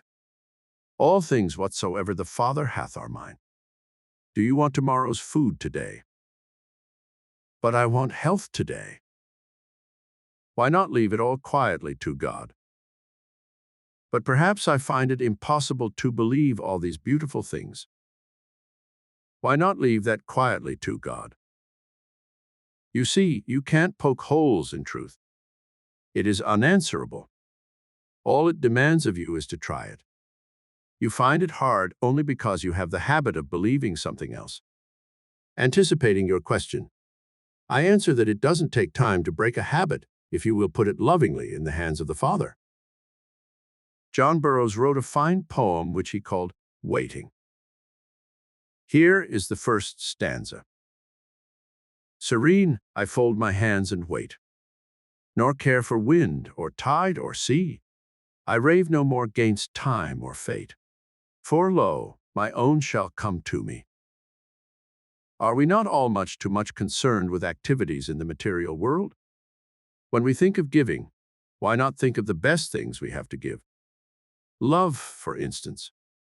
Prayer, for instance. If we remember that everything that ultimately becomes manifest in the material world begins first in thought, that removes a mountain of difficulties, doesn't it? Perhaps we are afraid or ashamed to commit ourselves to a life of faith and trust and love. We think perhaps we may be disappointed and become ridiculous. What do we mean by committing ourselves? Telling somebody else we are going to try it. What do we mean by becoming ridiculous? In somebody else's eyes. Well, why tell anybody what we are trying to do? Why risk the ridicule? We do not have to advertise our undertaking. We do not have to risk anything. Indeed, the less we advertise it, the better. But if we really do begin the life of working with God, we shall forget all about advertising and risks.